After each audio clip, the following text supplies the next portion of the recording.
hi, good evening, I suppose, officially. Good evening. Good morning, good evening, good afternoon, wherever you are. My name is John Paul. Welcome to John Paul Music UK. And this restream is all about the Boss RC-600, which you should see now. And this is on the floor at the moment. I haven't got it set up on any format whatsoever.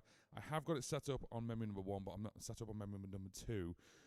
But I haven't got anything there, so yeah. 2 more lamb burgers here, please. Hi, mate. How are we doing? You okay? So, yeah, basically, I'm just making sure that the sounds are coming through and you can hear it properly.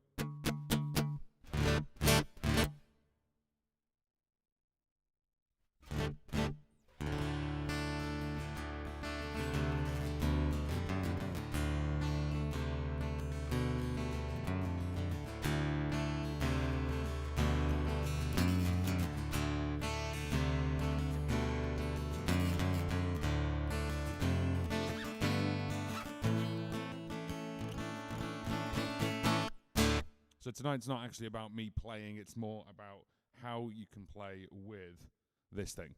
This is the Boss RC-600, and we are showcasing this, basically. If you haven't seen it, I brought a video out yesterday all about it, and I did an overview, not an unboxing. I didn't do an unboxing of it. You can see many people unboxing it. Just wanted to do an overview of all the inputs and outputs and how you navigate around it. Now, there'll be situations on this live stream where I'm going to be sort of knelt down on the floor, so I'm going to take this camera off so you can just see the RC-600. And then what I'm going to do is I'm going to show you how I've got it set up, but I also want to explain how you can set it up. And there was absolutely loads of different ways you can set this thing up. It is almost overwhelming how much you can do with this thing. And the way I've got it set up tonight is I've got a microphone and guitar plugged in, and you can see that here if I just use my foot. There's my microphone input, and it's on input number 1. I haven't got a second microphone. I've just plugged the one microphone in. Then we've got the guitar plugged in on the left in, and that's it. And then the watchdog, right? Yeah, absolutely. There we go. Is a dog watching right wall? Yes, that is my my little. He's a wolf, actually. But yeah. It's only a cuddly toy wolf. Just a bit of fun. So yeah, and then we've got this all plugged in, and then the 2 jack outs, which are just here, they are just going out to my speaker, which is just over there, just so I can hear it. That's it. And the way you're hearing it is actually by USB. So the USB out there is basically going into the computer and then into OBS, so then you can hear it, and I'm just streaming out from there. So hopefully you can hear all this, and other than talking about burgers and my dog that's watching me in the background, can you please let me know if you can hear this okay? I'm taking it you can.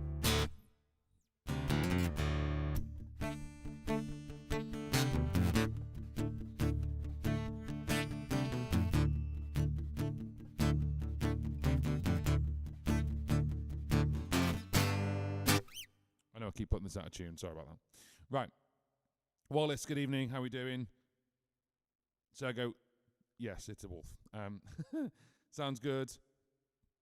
Okay, cool. So on YouTube it says sounds great, and Chris J Lee says the sound quality is shit. Okay, fine. So there might be a difference. Maybe Facebook is compressing the sound.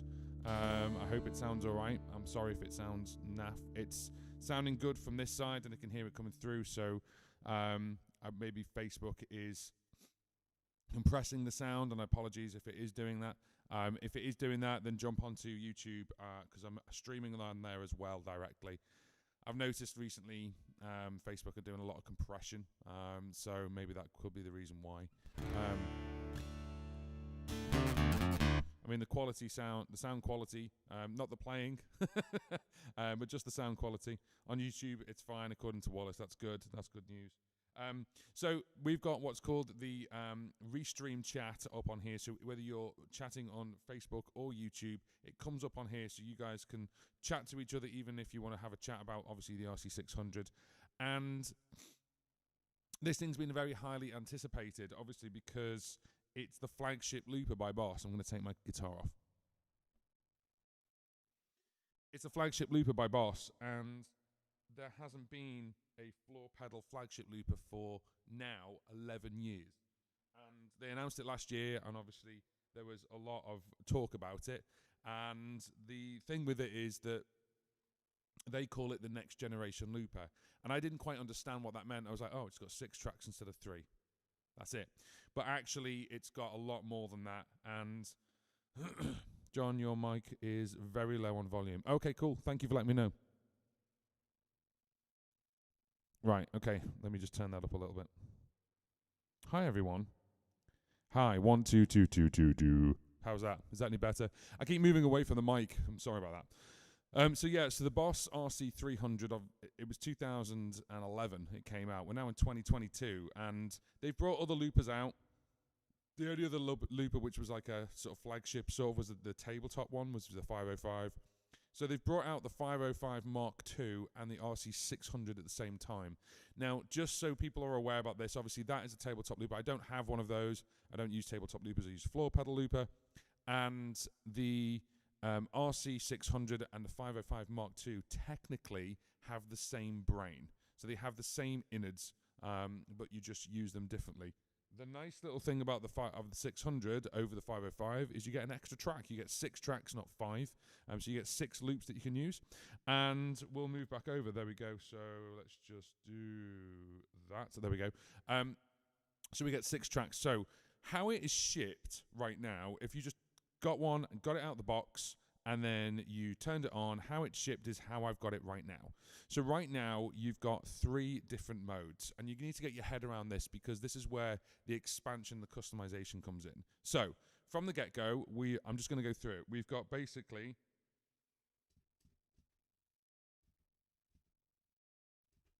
there we go. So when that light here where it says track select, which is just there, excuse me, when that says track select, it says it is on white. That basically means that it's on the first 3. Okay, so it's on track 1, 2, and 3 by default, by the way. When you tap it for the second time, so that's mode number 1. When you tap it for the second time, it goes red, and that means you're now on track 4, 5, or 6, or you're on mode number 2. Okay. Then when you tap it a third time, or in right out of the box, you have to hold it down, and I've changed it so you can just tap it. But when you go on to mode number 3, that's blue, and that is by default all the track effects. So we can do things like this, and things like this, and things like and it's basically that's the track effects, and then you've also the input effects, and you've got track effects. Now there are 4. And there are 4 banks of 4 track effects and 4 banks of 4 input effects. So you can use a lot, but obviously you've only got so many pedals, okay? So you've only got so many buttons. How big is it, or how small is it? Right, I'm glad you asked. What I'm going to do is, I haven't got an RC-300 here to put it next door to it, but I do have an RC-500. Hang on.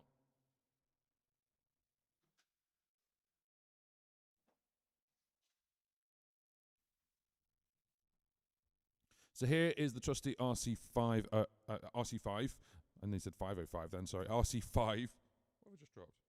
Oh, it's fine. RC5, I'm just going to show you what it looks like. So there is the RC5 sitting next to it. So, yeah, if I put the 500, I've got the 500 here, so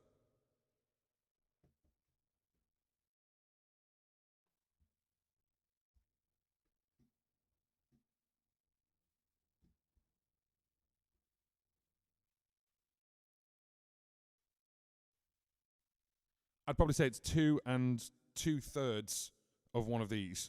Or 2 2/3 of this would make up one of these. It is a lot smaller than the 300, if that's what your question is.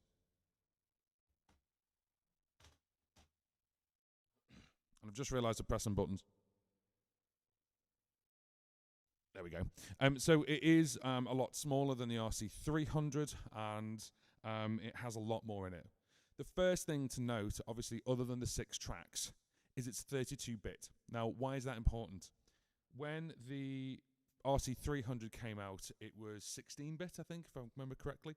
And That's fine for normal kind of recording, but when you go into overdubbing and you do lots of overdubbing, then it basically changes the quality. So you're adding more and more sound to the overdubs. So 32-bit just doesn't degrade at all. Well, not really for a long time before you add on lots and lots of loops.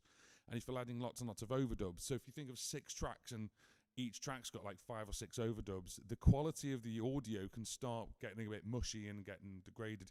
And you do hear that in things like the old RC-30 when you start doing like sort of like 12 tracks or 15 tracks, and the quality of a 32-bit floating is huge. Okay, there's some audio interfaces that are not that good quality, and there are ones that are 24-bit but not 32-bit, and to have a 32-bit machine is huge, and I think it's a really, really big thing. And that is obviously part of their new engine, part of the way they're doing things now with a couple of different loopers. So the 32-bit floating is a really, really big thing. That's in the new range of them all. So let's have a quick look at this. Cool. Good channel, this. Oh, thanks. Now, as you see it right now on the floor, you can see that big loop indicator in the middle, and that is assignable, as in you can change what it looks like. So right now, the way I've got it is the middle bit is the tempo, and the outside bit is the loop, but you can have it as how far along you've gone or where the beat's at on the rhythm. You can change all that. One thing to get in your head around this is there are 3 modes, and I've gone through that before. There are 3 modes, and I'm going to do a separate video on this because I don't think people have grasped how huge this is. When this came out and they announced it, they said, oh, they've got 16 MIDI like 16 MIDI assigns, and people went, only 16 MIDI assigns? What you don't understand or may not understand, and maybe obviously everyone needs education, but what you might not understand about this is there's 9 pedals and 3 modes, okay, per pedal, all right? So for every memory, you have 27 buttons. Now, you might not need to use all of them. You might turn around and go, cool, I'll just use it the way it's shipped, and where it says it's printed, record, play, track 1, track 4, stop, that's the way I'm going to have it forever. However, you could turn around and go, right, well, that's record, play, and then stop and clear. But then these 3, track 1, 2, 3, select, and these 3 are 4, 5, 6, select. Or you could turn around and go on another memory. This could be the drums, and then this could on literally just keep going on multi, and then these 2 could be verse and chorus, and then on 4, 5, 6 could be bridge, another drum that keeps going all the time.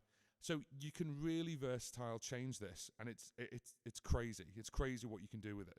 And I'm not even going to scratch the surface of what you can do with it tonight. I'm not, otherwise I'd be here for like 9 hours, and I'd have to be on the floor kind of like changing a lot of things. So I'm just going to go over to the chat and just obviously speak to a lot of people. But first of all, welcome. Thank you very much for joining us this evening about the Boss RC-600. And I think there's a lot of people who have been lucky enough to get hold of one. I realise, obviously, with supply chains and things like that, it's tough at the moment. But for those who've got hold of 1 or 2 of them, there are 1 or 2 people who are showing how to do the odd thing. What I want to do is I want to show you how you would set one up. Now, you might set it up in a completely different way to me. I am a singer-songwriter, solo artist with 2 guitars, and what I would do is I would normally like plug a guitar in and a microphone into an RC-500, and then unplug my guitar, plug the other guitar in, and I'd only ever have 1 microphone. I've always had only 1 microphone. I've not done the 2 microphone thing. Even when I went to the headrest looper board, when I even went to the 500 and changed it over to different things, I've only ever had 1 mic. And I know why people have 2 mics. But this is really the reason why you might want to switch over, because it's all about how it's routed. And that's really, really important. So I could have this microphone routed to just the PA. That's it. Just the PA, singing, a little bit of effect on there, and that's it. The second microphone could be the looping microphone, where you have all your effects on there, and never the between should meet. However, you could also then say, well, assign that effect just to that vocal mic, or assign that effect just to that guitar. I could have 2 guitars. I could have an acoustic and an electric. The acoustic could go through 1 cab, and then the electric could go through another cab. That's how big this is. And that's all inside. There's no external stuff here. And there are effects. There's 57, I want to say 57 effects. 57 effects? I want to make sure I got that right. And a lot of the effects, actually, one effect is like cabs. And there's loads of cabs inside that effect. There's actually a lot more. There's an effect why I'll go into effects right now. I've got this effect which is actually guitar to bass, and I've got it assigned to all, whether it's on the guitar or the vocals, which is this. Hi. And that is just turning on. I just turn it on. And the other thing as well is you can turn on all the effects. So I can literally have got this effect here, and I've got this, so I can put them on at the same time. Or can turn them all off, and the same with the track effects as well. And then with the track effects, you can assign them to just some loop. So maybe you want to keep the drums fine, clean, but then you want to actually affect the way the guitar actually splits, and you can actually scratch it, or you can actually do a bit of noise flick on there. So there's absolutely loads of stuff. So I'm going to actually show you a couple of demos and a couple of things that I'm going to do tonight. We're going to be here for at least an hour, maybe even 2. So we've got loads of time, so don't worry. And I know you guys are actually firing questions on already. And that's great. That's what I want. We want questions because we want to know what people are interested in. I want to know what you think about this, whether you go, it's not for me, or it's absolutely for me. I've been through a lot of loopers, and I'm going to say something quite profound here. This could be it. This could be the one. This could be the next looper. Excuse me for 1 second. So this could be the next looper for me, and I think this could be the mainstay looper because it does so much per memory, where you could change things so much. You could have it just set for one memory and just do everything, and that's fine.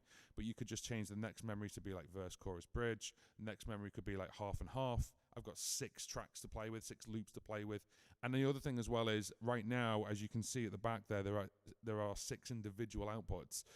You've got main, left and right, you've got sub and sub 2, but then also at the same time, you can actually put the USB in what's called vendor mode and have 6 in, 6 out. Sorry, 8 in, 8 out, because you've got the ins and you've also got the mic ins, and you've also got the 8 out because it actually uses the headphone jack as a left and a right.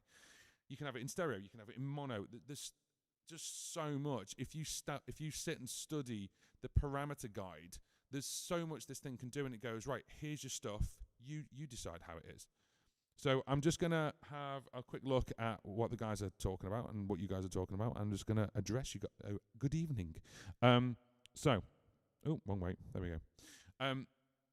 So let's have a quick look. Cool. Love the Boss RC-500. This channel is good channel. Do I need an external electric guitar effects pedal for this looper? Is there any amplifier section? Yes, there is. There is an amplifier section. There's a cab section, and there are some that are from Boss. They're from Boss pedals. So no, you don't need an external guitar effects pedal. If you, obviously it doesn't cover everything. If you want something like, the equivalent of like the SY200, go and get the SY200, because that is obviously a dedicated synthesizer guitar pedal. There's some things in here, like obviously a little bit of like a taster of things, and you can get away with most things. There's a couple of cabs in there, there's some delays, there's reverbs.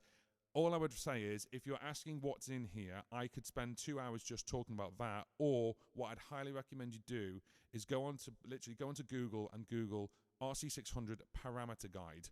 So the parameter guide is the other guide that you don't get in the box. You get the quick start guide and you get the parameter guide. And the parameter guide lists everything. It lists every effect you can get. It lists everything each pedal can do, which, by the way, is over, I'd probably say around about 100, maybe 80 to 100 different things one pedal can do, and you can change them. Obviously, I'm not saying all 80 at one time. What I mean is you can assign one thing out of the 80 to do on one pedal. And there's absolutely loads. There's absolutely loads this thing can do. And the other thing as well is the brain inside this, the memory. 13 hours record time. I think we're kind of used to that now. And then when the RC-300 came out, it was like 3 hours record time. And I think, if I remember correctly, Boss did this thing, which was like a flight from one place to another is this time. And you could record the whole time. They made that a big, big deal. But 13 hours now, is it 13 hours? 11 hours, 13 hours? I think it's 13 hours. And it's 1.5 hours per track. So you can do a maximum of 1.5 hours. You can't record for 13 hours. But what you can do is you can record for an hour and a half per memory, which, why would you? Why would you even do that? I mean, it's literally like recording sort of like 9 bars, 27 bars, 186 bars. Fine if you're doing something really progressive, but it's still not going to add up to like an hour and a half. If it does, please let me know, because you could be recording, even if I recorded my whole set. Okay, I could record my whole set, just record my inputs, not loop, just actually use it as a recorder at 32-bit. I'd record like a 45-minute set, and then memory number 2 would be 45 minutes. So that's an hour and a half. But yeah, I'm going off tangent. Anyway, you see what I mean. Right, how progressive drum machine this device. Okay, hang on. Just need a drink of juice.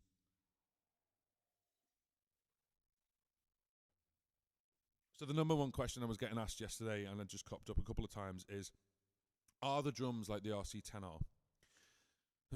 The drums are way better than the RC-500. It's a bigger brain. There's more drums of them.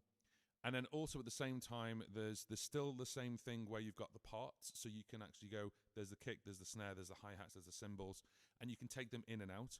There is also now a brand new editor, which is available on PC and Mac. So you can plug it into there, and you can actually edit them how they would be for a verse, a bridge, a chorus, a fill, an intro, an outro.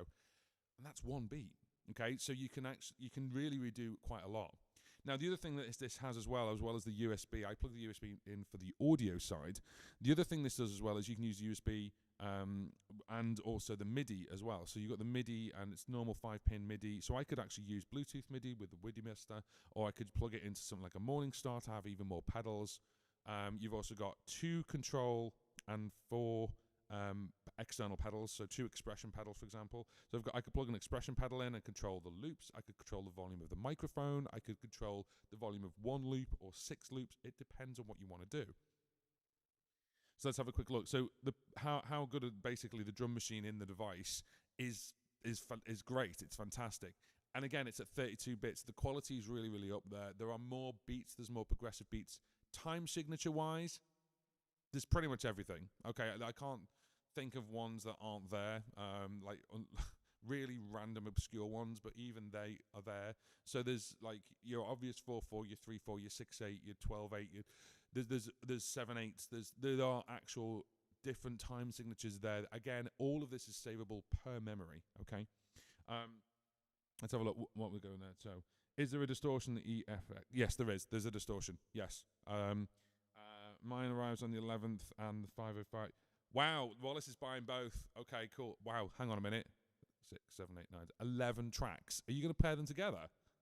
That's amazing if you are. That's cool. Or are you just going to use them separately?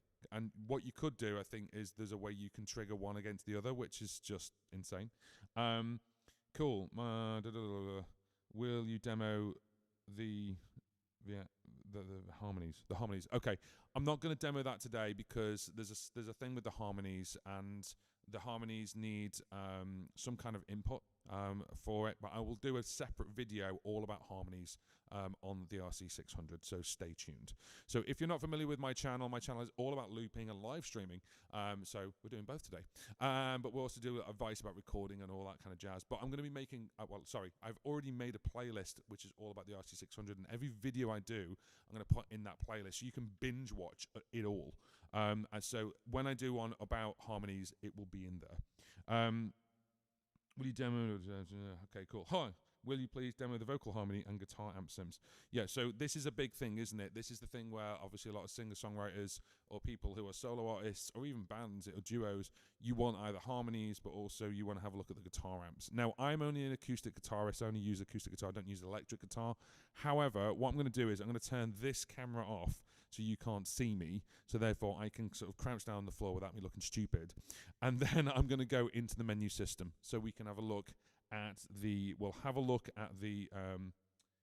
effects for the guitar. I'll show you what they are. Okay, we'll do that today.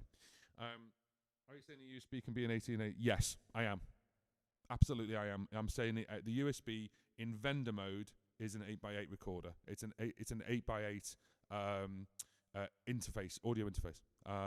And you have to change things on the internal settings for it to go, okay, well, track 1 is on 1, track 2 is on 2, track 3 is on 3. I've plugged it into Logic, and you literally turn each one off so they don't all send out of all, because it doesn't assume anything. It sends out of everything, sends every loop to every place, and then you tell it, don't send it to send track 1 to track 1, send track 2 to track 2, but don't send track 1 to track 2. if you see what I mean. So you have a way of turning these on and off. So yes, it is. And if you put it in vendor mode, it's insane. I did not know it did this. So it's an absolute plus. So if you're recording yourself at home, you can then obviously record all 6 tracks and then record the inputs as well separately, and then you could mix it. So you could record it all down in a live environment, record all your loops going, then you could mix it on a DAW, and you've got everything separate, which is crazy, right? So they're cool. So we go. So where are these for sale? Everywhere. They're for sale anywhere you want to look at. Just Google a Boss RC-600. Depends where you are in the world. There are obviously supply chain things going on at the moment around the world, not just for these, but for cars, for computers, for everything. So just obviously you have to be patient with that while people are able to get stuff around the world to you. But have a look at obviously your favorite music site. I've got links on my videos about where you can go and pick one up. So if you do want to do that, they are affiliated links, which means I do get a little bit of money, but no additional cost to you. So I've got Tomnum and also, who else have we got? Tomnum and I want to say Amazon. But yeah, so they're on there. So if you do want to pick them up from there, Tomnum are great. I pick up a lot of stuff from them, and they're very reliable with their delivery times.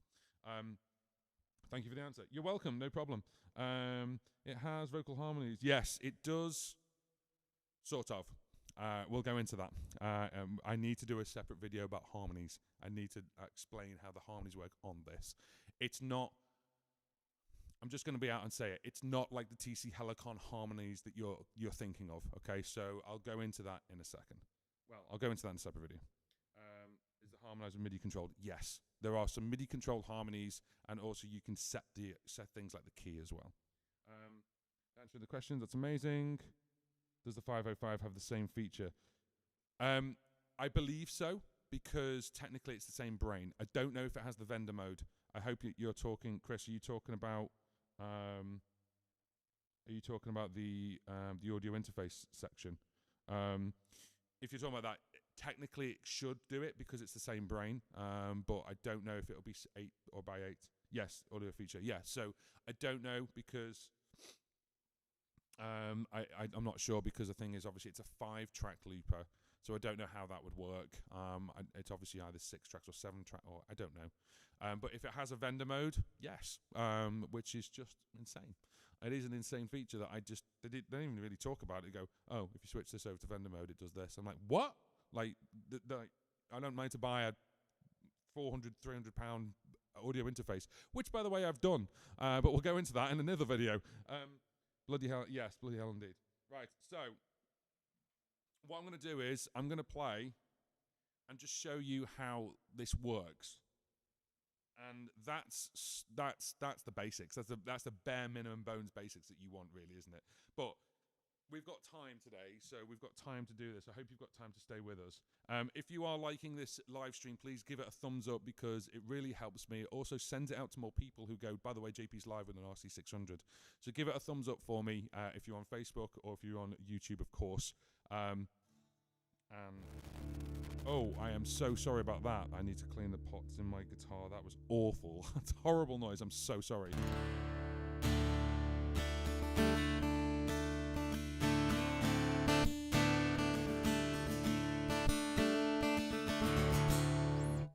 Make sure I'm in tune. Right, so I don't think I am, but it's a little bit out. So I am not a beatboxer, but I make beat noises with this. I don't use the rhythms normally, but I'm going to show you the rhythms as well today. So sit back, relax, and just hear this. I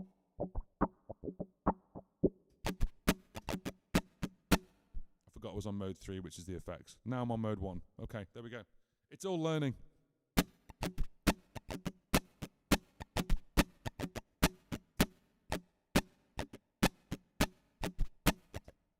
Okay, so that is not a fault of the RC-600. That is a fault of me stumbling backwards by a mistake. It happens sometimes. You just have to get on with it. 1, 2, 1, 2, 3, 4.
All I have is you. Okay, so I didn't want to play the whole song. That's one of my songs called All I Now Have. You can go and find that wherever. But the things I was doing with that, you can see that I was actually looping in different lengths. So the way this is set up is the way it's set up out the box. It is literally that every loop is not linked to one another. It's just free. It's independent. And then when you put your first loop down, which is here, you can see I've got this here. I'm just pointing with my foot now. But basically, I've got this here in the third display mode, which is where you can see the loop go round on the display. Yes, the display isn't the biggest display on the planet, but it doesn't really matter because when you're performing, because this massive loop indicator really helps me out. Oh, thanks. I like that. That's cool. Adam, good evening. Thank you very much. I'm glad you're happy I'm making these. I'd wrote your mic volume to be set a little higher. Yeah, so when I was performing, it was kind of peaking. But when I'm talking, it's a little bit low. So I'm just using the computer to adjust my mic manually. So apologize about that. Maybe I should have two microphones. That would be good, wouldn't it? Maybe I should have thought of that. Anyway, moving swiftly on. All I Now Have, yeah, basically has that sort of, Celtic-y feel. I play in Dadgad for anyone who's interested. So anyway, back to this. So I have this in this mode. Now I'm going to play one or two of the tracks, starting with the sort of like kicky, drummy, beatboxy noise one. So as it's playing, you can see that the loop circle is going around. See that green loop circle? You can also see it on the display. Obviously the size difference. You can see that there. So I can look down. I can actually see that really well. The actual screen, and I can see the loop really well. I can see it in my peripheral vision that it's actually going round. So that's a big indicator. Now, while I play something, and then also, sorry, I'll just stop that. While I play something and I play that particular loop, it's then when it shows me what that's doing. So that if that's going round that way, if I had something really, really short, it'd be going like this. It depends on which track you've hit. Okay, so if I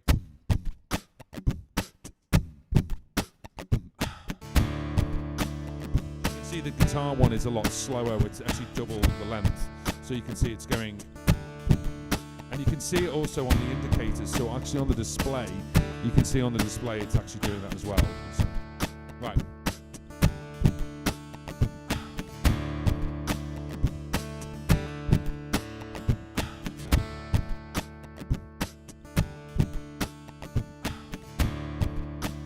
There we go, I hope that's better. I'll turn the loop down a little bit, and you can do that by pressing the Enter key, when you can just add in and just get into the mixer, and then you can mix out all kinds of stuff. So you can hear the whole loop, and you can also have it as coming out sub 1, sub 2, whatever you want. So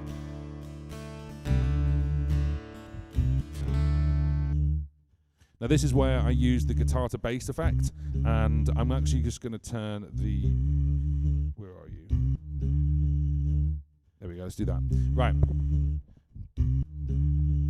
So I'm actually going to show you, I'm just going to come down to the actual thing here. Give me one sec. There we go. So right over here, you can see this is track number 3. And what I've done is I've actually used on the loop here, this is the bass sound. So if you want to see what that's doing, if you go into loop, we're on track number 3, that's fine. But if you go page across, you can now see input effects, track effects, the rhythm, and the name of the loop. And by the way, I said this in the other video, on other loopers on the RC-500, they've called it memory, and they've called it like menu and memory, okay? But because there's so many different loops on here, they've actually called it menu and loop. So it's not memory, it's loop, but that's memory. Anyway, input effects. So input effects, we've got effect A, B, C, and D. They are off at the moment. If I go over here and I do that,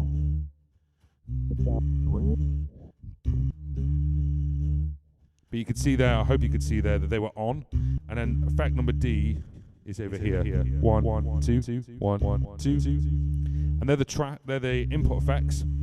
And if I get out of there and go to the track effects, and we got 1, 2, 3, 4, 5, 6, 7, 8. 2, 2, 2. So you can hear there that it's not actually affecting my voice if I do this, because it's not actually affecting the input at all. It's actually affecting the track. And if I was to play the track now,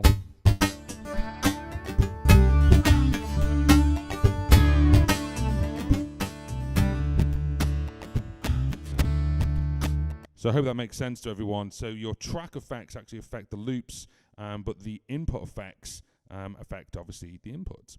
Now, input effect wise, I can go into each one individually. And by the way, this is something that I need to also stress as well. This is bank A. So you've got bank A, B, C, and D, and you've got 4 on each one. So technically, there are 16 input effects per memory. How you control those is another matter, because of course you'll need then something like a MIDI controller to go bank up, bank down, or you need something else to control it, or you can assign one of these buttons. So you've got 9 buttons and you've got 27 buttons technically, because you've got 9 buttons with 3 modes. So you could actually go on mode number 3. You could say, well, that's bank up, bank down, and that's bank up. That's mute the microphone. You can do whatever you want with it. It's really, really clever. So when we're in blue, we're on the 3rd one. And it is as it's written. So input A, B, and C, track A, B, and C, half speed reverse. I've changed these around. Effects is hold. You hold it down, but I've actually changed that. And you don't have to do any of these that it says on here. You can have these completely differently if you want to. Now, on the input effects, if I go into one and click one, so what I'm going to do is, this is the first one. This is the low pass filter. And the low pass filter, you can hear, obviously, is happening in a rate time. So it's actually happening to the track tempo. This is something that I've been wanting for ages, where the track effects actually, so the input effects actually work in the time of the track. And that's something that's been really missing. It's certainly missing on other pedals. And it's something I've really, really wanted. So now we've got this BPM, then this is actually going in crotchets, not crotchets, in the other one, to the time of the actual BPM of the thing, which we dictated by just looping. I didn't have to do anything, so which is really great. So I'm going to turn this back on. What was that? Hi, John Paul. Hope you're having a good night. Matt, I hope you're having a good night too. Did the track effects affect all of the channels, or can you turn A, B, C, and D for each track? Matt, I'm going to tell you now, not only can you assign them for each track, there's me getting up off the floor, you can assign them to whatever track you want. You can assign them to whatever. So you could turn around and say, well, I want track A. When it says track, I don't like the fact it says track. It means track effects. It doesn't mean track A, or it doesn't mean loop A. It's basically the first effect. Now, you could say the first effect affects loops 1 and 2, but it doesn't affect loop 3, 4, 5, 6. You could have, say, number B. No, B. You could say only affect 1, but don't affect the rest. Or you could say C only affect loop number 6. Or you can have it affect all, and it is affect all by default. But you can change all of that, which is really great. Ben, how are we? Greetings from Finland. Wow, nice. Where is everyone from, by the way? Put it in the comments. Let me know where you're from. Finland, ace. I'll have that. Is it cold there? I am missing snow, by the way. My snowboard is crying because we're not going. But yeah, I hope it's lovely and snowy. Well, obviously not to the point where it kills you. Right, I'm going to turn this back over to the looper, and I'm going to turn off my camera so you're not really seeing me. Right, so I could go through all the effects if you want me to, but there are a lot, and it would take a long time. How would you assign effect to only one track, for example? Okay, cool. All right. Liverpool, yeah. So, all right, how can you assign effect? Right, so let's have a look at this effect here. So this is an input effect. So we're on the low pass filter, and then you use these 4 control knobs to adjust this. So let's turn it on. 1, 2, 3, 4. right now, it's affecting every input that's there. So that is the effect, and you can change the effect by basically twisting this. And as you can see, there are quite a lot. It goes through quite a lot there. Now you might have to sort of squint and have a look what they all do. And then we've got the rate of this effect, and these all change depending on which effect you've got. And you literally twist this, and it changes it. When you go across one and across one again, it then says what's happening with this effect. It's a switch, so it's going to be switched on and off. You can switch it on and off, and we're going to sync it or not. We're going to re-trigger it, and then you've got the rates. It depends on which effect you've got. Some of them have got 16-step effects.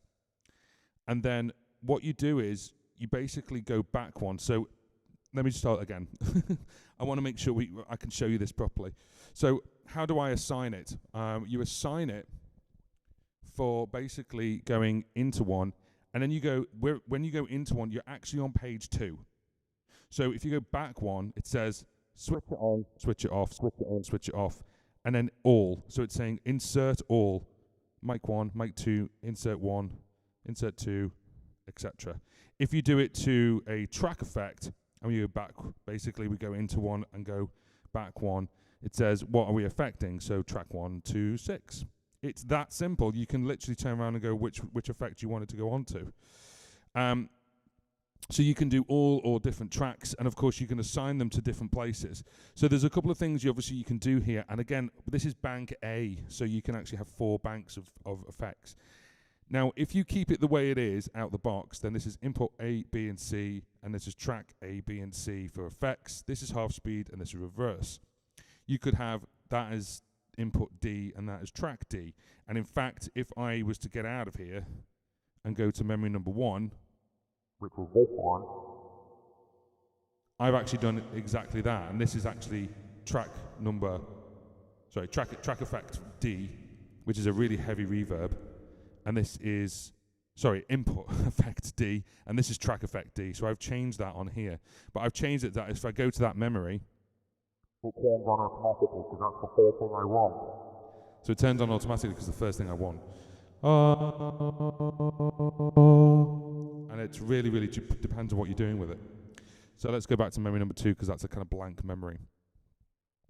And yeah, so good, Matt. I'm glad that helped. So you're that's being on page 2. I know it's weird, right? So, but yeah, that's the way it is. So when you go into loop, you kind of on track 1. It doesn't matter with that because we're talking about the effects itself. So input. That effect, if you have a look closely there, there's arrows going both ways. So that is page 2. So you go page 1, it goes, right, what are you doing with it? So the insert is just mic 1, so then for mic 2 or the other ones won't get it. And you can change that as well. So you can change it to all or one of the imports, and that's fine. And then what I'm going to do is I'm just going to go over and go, right, so this is low pass filter. 1, 2, 1, 2. 1, 2, 1, 2, 1, 2, 1, 2. 1, 2, 1, 2, high pass filter. This is the phaser. This is the flanger. Again, some of these are not some of these are better for instruments than they are for voice. This is the synth. This is the synth, and this is a synth noise, honestly.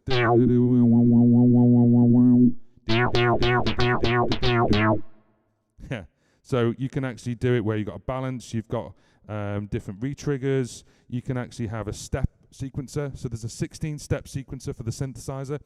So right now,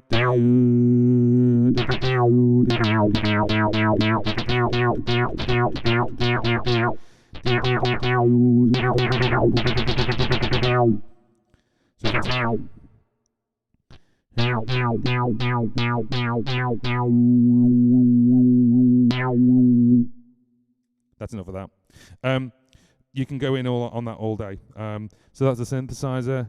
Then we've got lo-fi, 1, 2, 3, 1, 2, and it says what bit rate it is, the sample rate, and the balance and everything else. It's only one page, that one. It's really simple.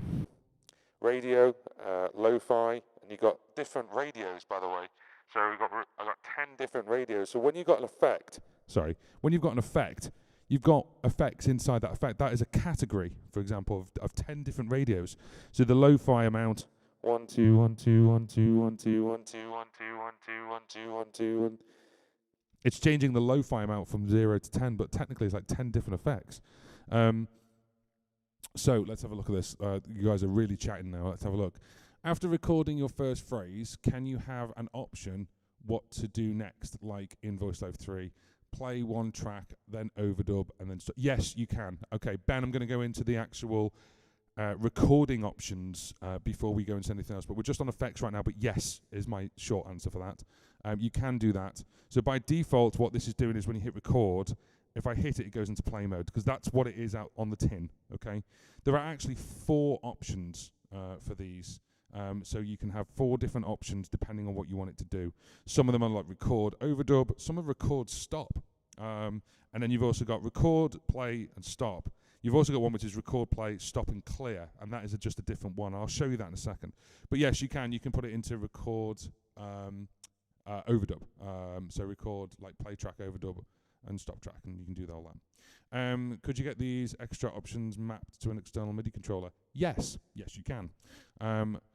Steve, got one of these bad boys on order. Yeah, chip shortage makes some sense. I know, yes, it is. It's not great at the moment, and we just have to be patient. I know that's not the word you want to hear after sort of 2 years of a global pandemic, but we do. We have to be patient with it. And the guys, obviously, Boss, they've released a couple of things, and of course they want to get them in the hands of as many people as possible.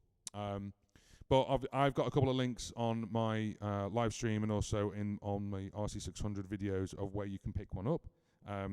They do have wait times. I'm not going to lie to you, but you can obviously get them from them. I use Tom them quite a lot, and obviously Amazon as well. So there's a couple of things there. Anyway, back to effects. So that's radio.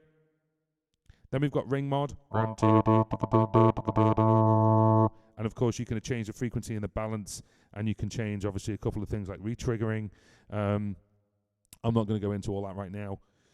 The next one is what I had on this one, which is guitar to bass. And at the moment, it's just on balance 50. So what that means is 50% of my normal voice is coming in and 50% of the bass noise is coming in. So if I turn it all the way up to 100. So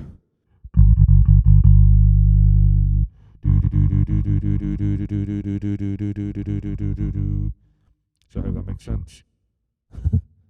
Sound like Darth Vader. So guitar to bass, obviously that is coming in on the track. Now, obviously, if you want to, of course, you can then go back one and say, well, I don't want it coming on a mic. I only want it coming in on the guitar, on the input left or the input right. So you could toggle that so when you hit it, it's not going to bring the bass on the microphone. So you could carry on singing while laying down a bass line if you are so inclined.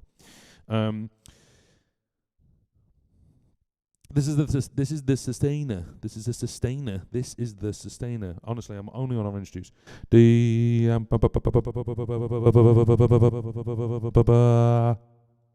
It's like a really big attack. Auto riff.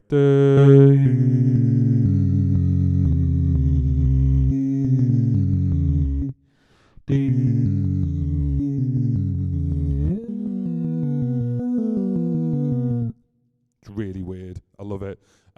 They've used this from the Boss RC-505. I think the original 505 had something like this, and they've put it into this, and it's really, really cool. That is basically pattern number 1, and you've got pattern number 30. So let's put pattern number 21 on.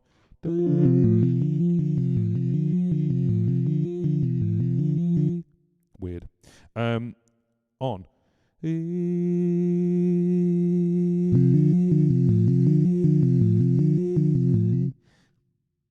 Now, for that one, for example, that is on a key, so you actually have to dictate the key, so C or A minor. And again, this is all stuff you can actually set up before a gig. So on this particular memory, this could be a song that you do, and you could give that name, the memory, the name of that song, and then you could you can do it. You can obviously add them in. And again, the other thing as well is it's loop on, so you can loop it, which is really cool. There's loads of little in bits which are really clever. Oops, there we go. Next one, slow gear. 1 2 1 2 1 2 1 2 1 2. There's loads of different sounds. Transposer. 1 2 1 2 1 2 1 2 1 2. Hello. Oh.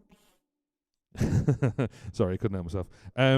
So yeah, a transposer. So that is actually just transposing your voice. So instead of harmonies, if you just want an octave higher, you can do it. No problem at all. So we can just basically go to there and go, yay, yay, yay. Or you could have a fifth. There we go. Yay, yay, yay, yay, yay, yay. And again, targeting, you can get the target, so the transients.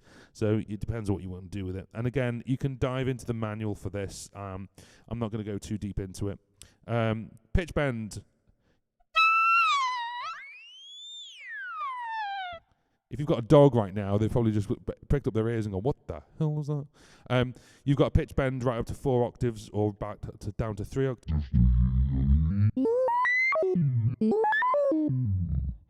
And you can use that and utilize that with lots of different things. Again, we've got the step rates, so you can actually step it over. So you've got value rates you can go into with it. It's really clever. Robot. This is pretty obvious. 1, 2, do you 1, 2, 1, 2, hello, hello, hello, hello, hello, hello, hello, hello, hello, hello, hello. Again, you pick the pitch for that one. Now, this is where we get into the interesting stuff that we were talking about for guitar. So this is electric. So this says electric. 1, 2, 1, 2, 1, 2. Now, it doesn't sound much for my voice, but then you would actually have electric, and you can change the shift, the form, and the speed, stability, and the chromatic scale. And then you've also got harmony manual. So there is a harmony which is manual, and you set the key. Oh, there we go. And there's harmony auto.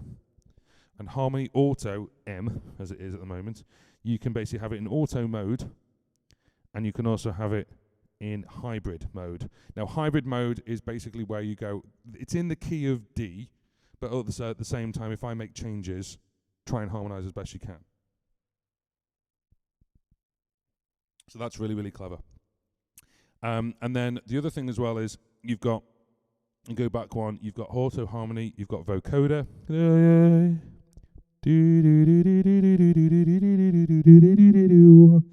2, 1, 2, 1, 2. And again, these are things you've got to set. There's a vocoder, which is Midi, and it's a Midi vocoder only. So then again, you put the Midi in, and it'll pick it up there. There's an oscillator box. 1, 2, 1, 2. Saw, vintage saw, detune saw, square, rect. Lots of different things there. That's all good. So what I'm going to do is I'm just need to do one thing. Ugh. You make an old noise when you get old. There we go. Right, cool. So, give me 1 second. What I'd like to do is talk amongst yourselves for 30 seconds while I kick a meowing cat out the house. I'm not joking. I'll be back in like 30 seconds.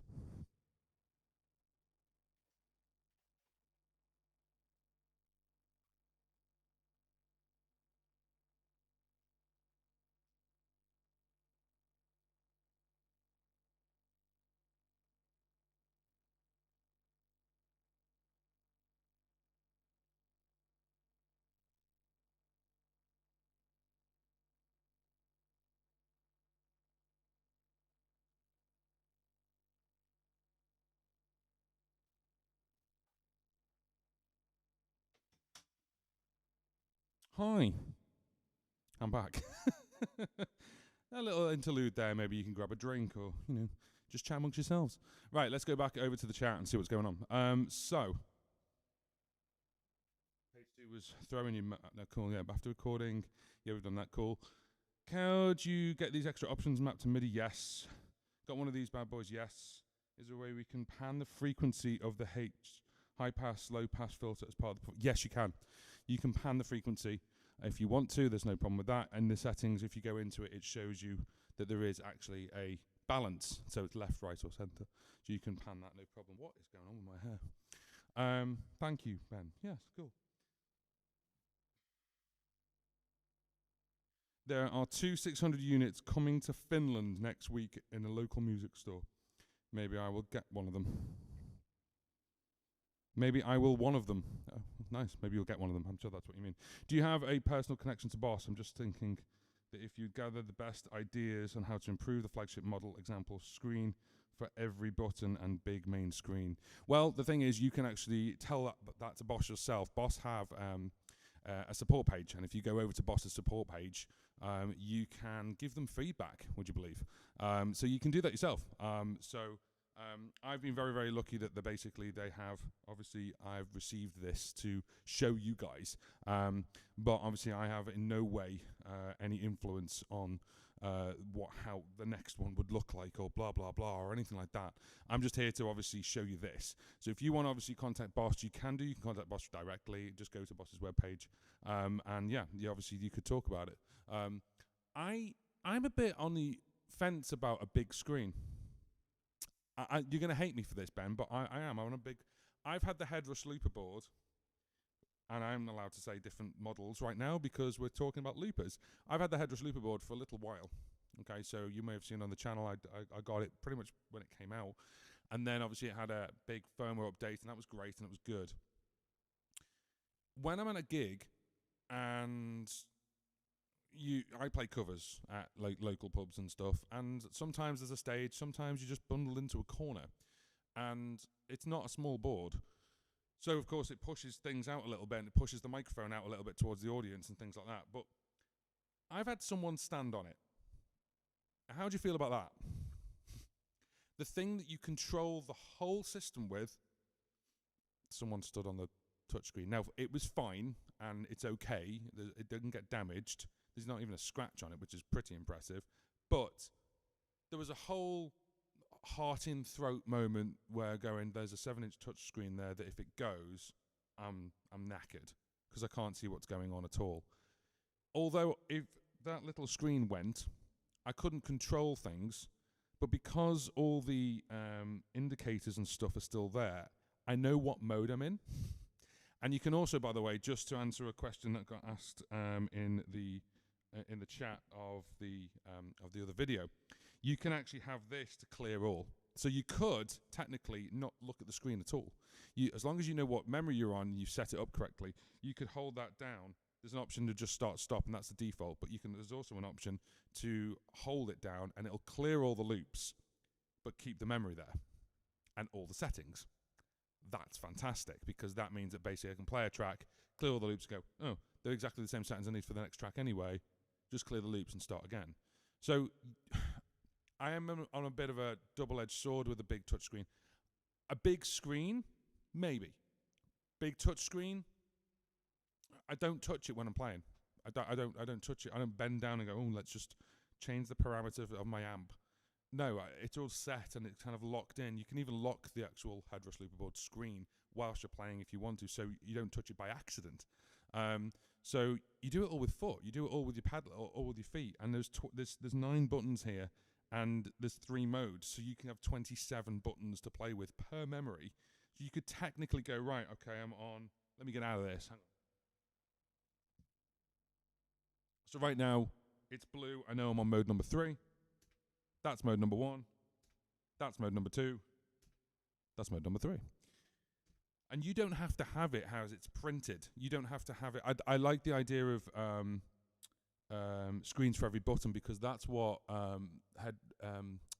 Headrush did for the pedal board, right? So you had like what amp you had and this, that, and the other. There was tiny little screens. If one of those tiny little screens breaks, like how much is that going to cost to repair? And also, RC-300s are built like a flipping tank, and so is this. And the thing is, for the working looper musician, you could get something potentially on Midi with like an iPad to control, and you could see things. So if you wanted to maybe get a MIDI controller that could be, I don't know, a Bluetooth thing or an iPad thing, whatever, put a Bluetooth WIDI jack on the back of this, and then you can literally control it like, on the side. I've just realised I'm doing all these hand gestures and you can't see me.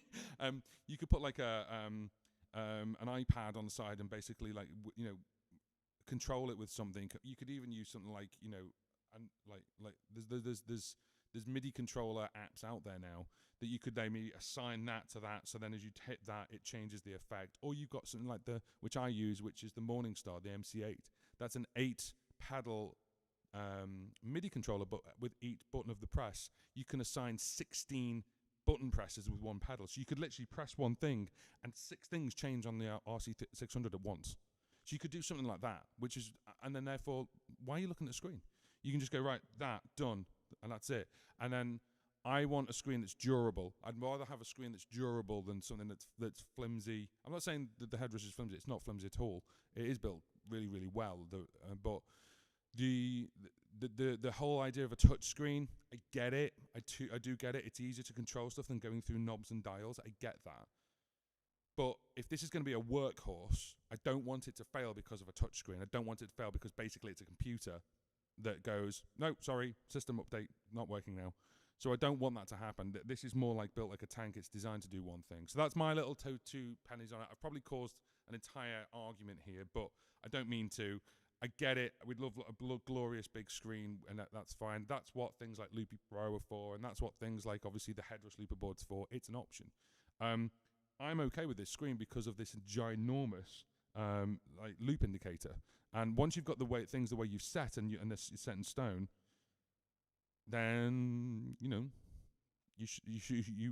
should know your looper. You should know what you've got programmed to your looper. So you'd be doing it so quickly you won't look at the screen.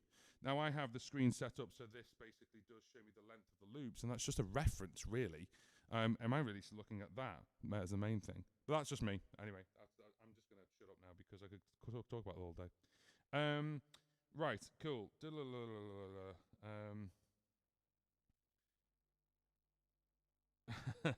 Oh, Ben, that's very, very kind of you. They'd maybe listen when you have somebody the companies talk to. Yeah, fair enough. I have to accept your opinion, and you still like you. Oh, good, thanks. Good to remember. I've been running with one which has got a touchscreen for 2 years, and it works. It's fine. It's great, and it's great to edit with, and it's really, really easy to edit with. But yeah, I get it. I understand now. It's touchscreen versus controls and knobs. There we go. Cool. How do you assign track 1, 2, 3 to be verse and 4, 5? Now, Matt, I'm glad you brought this up because this is one of the big questions that are getting asked at the moment. So basically, how do you assign them to be like sort of like single mode and multi-mode? So let's do that now. So what we'll do is we'll use memory number 2, and what we're going to do is I'm going to assign tracks 4, 5, and 6. What did you say? Assign tracks 1, 2, 3 to be the verse and 4, 5, 6 to be the chorus. Right. So what I'm going to do is you can assign a track to be the verse or the chorus, and then assigning multiple ones to the same thing. That's something that I still need to figure out. I still haven't figured that out. So I can assign, say, track 1 and 2 to be basically the drums and the whatever you want it to be, and that'll just carry on. And then track 3, 4, 5, and 6 could be like verse, bridge, chorus, and solo. Okay, and they'll just chop and change between the two. So you can say to each loop what is each loop, and you can say that each loop is either single or multi. To have like it 1, 2, 3, and then 4, 5, 6. I don't know if you can do that yet. I need to figure that out. So if you give us a second, what I'm going to do is I'm going to go back over here and take that off. Right, cool. Let's grab the microphone and let's go back to the floor. I knew I wasn't going to do a lot of playing today, but I always wanted to keep the guitar up and everything just in case. So before we carry on, Ben, have I checked out the Eros Loop Studio? Yes, I have. No. It's not for me. It's too small.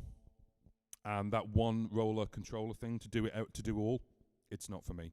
I need multiple buttons. I need a Darth Vader style control center. It's not for me. I get it, and it's amazing. It's like so many. You can do different parts and stuff, which is really cool. And it's really got some really cool like features.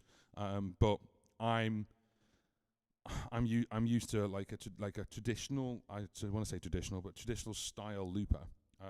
Anyway, let's go back over to here. So, where are we? Cool, fantastic.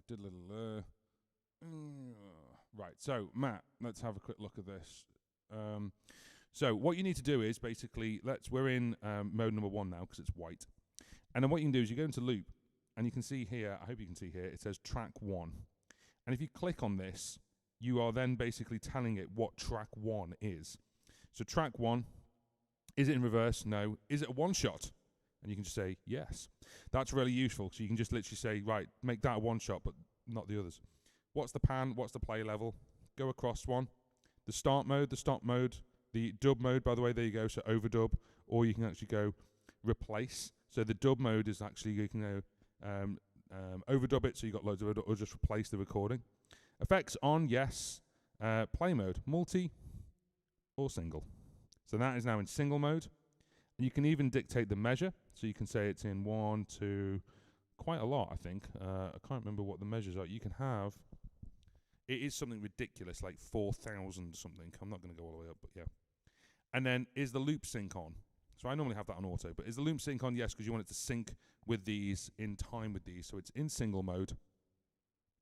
And then you go across one, and you've also got tempo sync, whether it's tempo sync switches on, the fade and normal speed bounce in. And then this is where you've got, what do you want on this? Do you want it to be everything, or do you want it to just be the microphones, or do you want it to just be the guitar? And you can dictate that as well. Or do you want it to be the rhythm? And that's something that's really, really interesting. You can actually record and loop the rhythm if you want to. Now, you don't have to if you don't want to, but the rhythm is actually an input. So you can actually have that as an input to go into a track. So you could record the rhythm and then stop it independently. So at the moment it's everything, and that's fine. But it's as simple as going across and going, that's single mode. Okay? So let's get out of there and go exit 1, and let's go over to, loop. Let's go over to track 2. So track 2, exactly the same. I'm going to put that into single mode. So now I'm just going to do a very, very quick demo. So I'm going to literally just do some hi-hats on track number 3, and they should keep going. Okay, so okay, that's going to keep going. This is the verse. This is the verse. This is the verse. This is the verse. This is the chorus. This is the chorus. This is the chorus. This is the verse. This is the chorus. This is the verse. This is the chorus. This is the verse. This is. Does that make sense? I hope that helps. It's hard to see the screen. Okay, cool. Give me 1 sec. I was worried about this because I wanted to show everything. How's that? I can't move the stand, but I can alternate that. I hope you can see that. Can you see that? Is that any better? Let me know if that's better.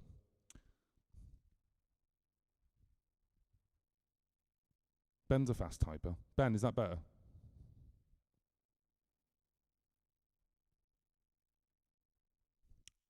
I'm sure you'll let me know. Anyway, I hope that's better because you can see it, and also you can see my terrible reflection in the nice bits.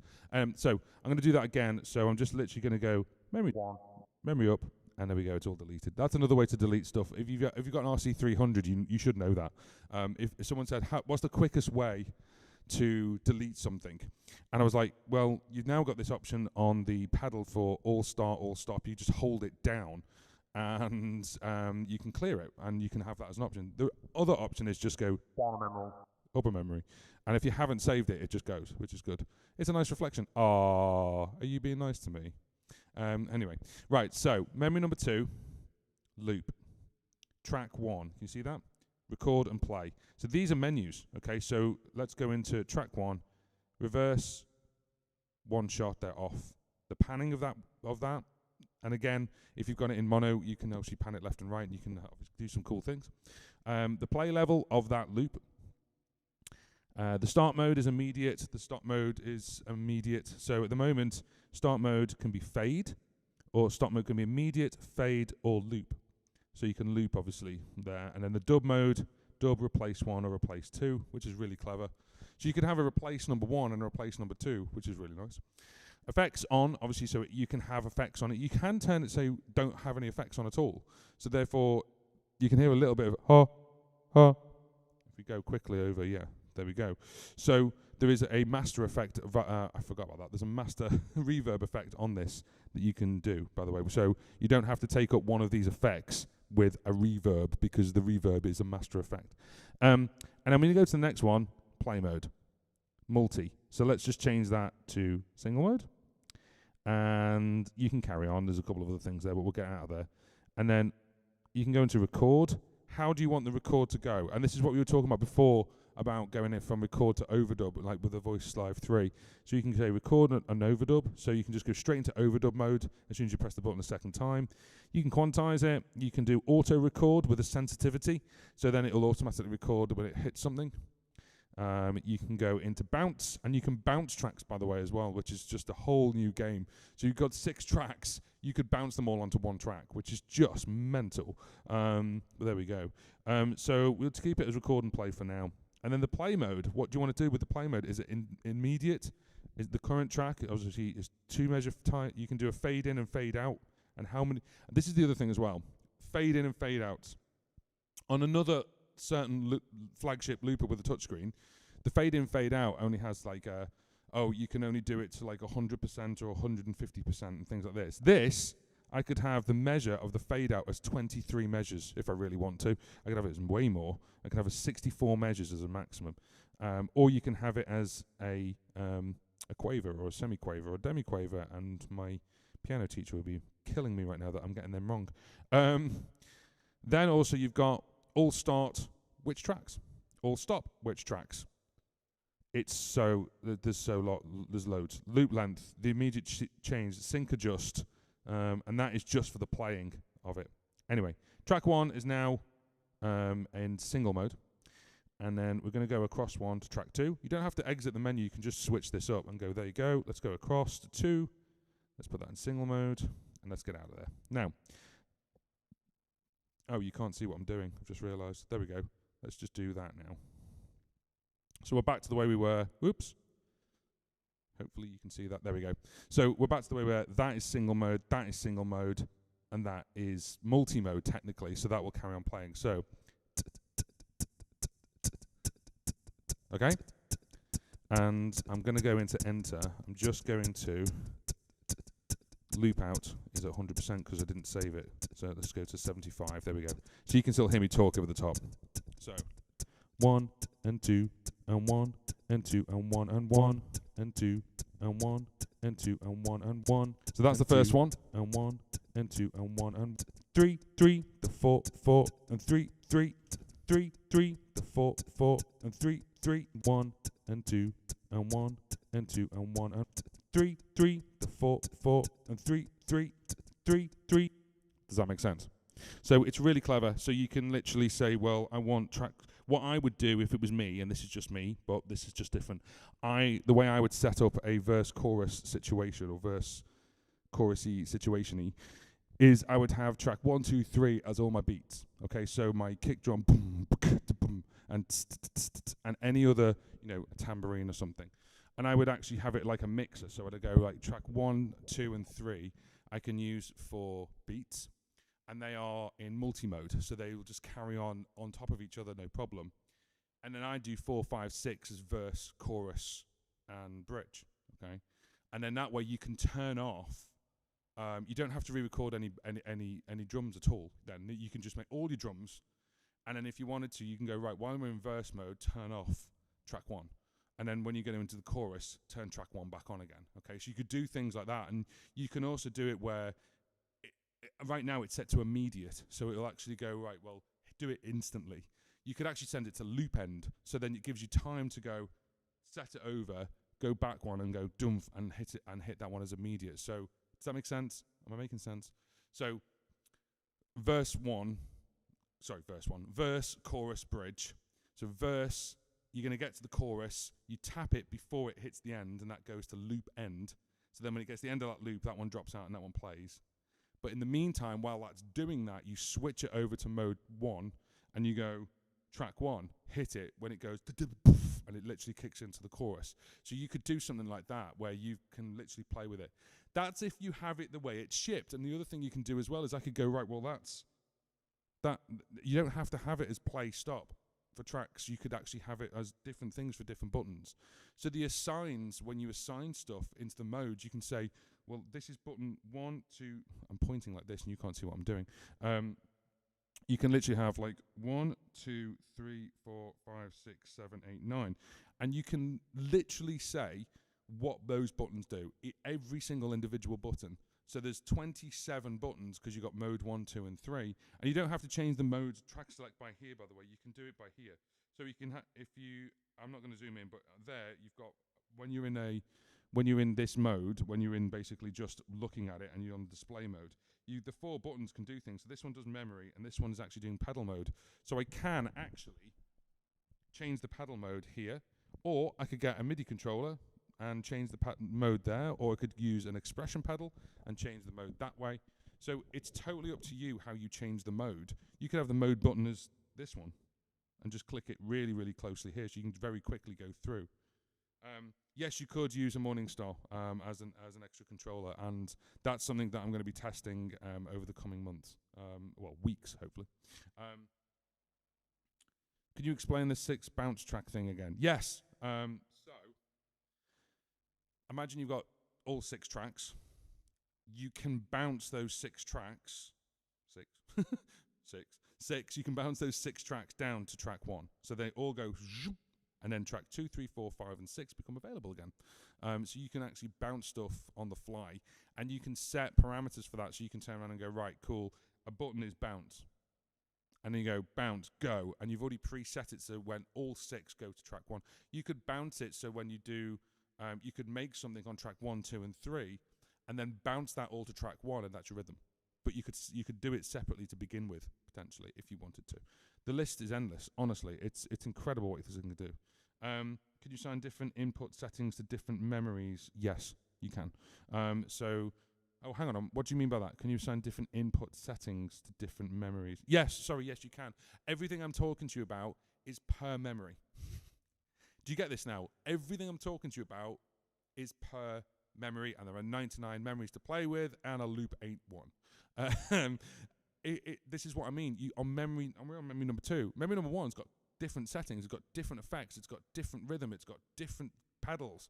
So the pedals are doing something different. And you can do all of this per memory. This is why Boss have called it the next generation looper, because if you think of an RC-300 and RC-500, things like that, you go, cool, that's the way it is, I'll play around that. This is going, well, this is the way it is, but you can actually have it in any way you want, go. And Boss are giving you that power back to actually control it or program it up however you want. So you could have a couple of different programs that basically, memory 1 could be all loops are the same. Memory 2 could be verse, chorus, bridge on track 1, 2, 3, but then 4, 5, and 6 are multi, okay? Memory number 3 could be actually that's track 1, that's track 2, that's track 3, that's track 4, that's track 5, that's track 6, and I record and play on, oh, I'm doing it again where you can't see it, sorry. The bottom row is the 6 tracks, and then that's record, that's play, and that's select the track. You can do all these different things, and this is per memory, which I can't stress that enough. That is so powerful. 27 buttons per memory. Then you've got the rhythm section. Then you've got the input effects. Then you've got the output effects. And when you start talking like this, you suddenly realize why I'm probably going to end up doing around about 20 to 30 videos on this thing, because it's huge. So yeah, so you can do this, and it is literally song preset based. The one thing that I really, really want is the Zigga Zig R. But other than that, the one thing I really, really want is a really good way to plug it into a computer and drop stuff in. And the reason I'm saying that is because also Adam, who's been on the chat, if you're still here, Adam was talking about this in the other video, like the way you can actually drop loops into things like the RC-500. It's literally like track 1, track 2, track 1, track 2, track 1, track 2, track 1.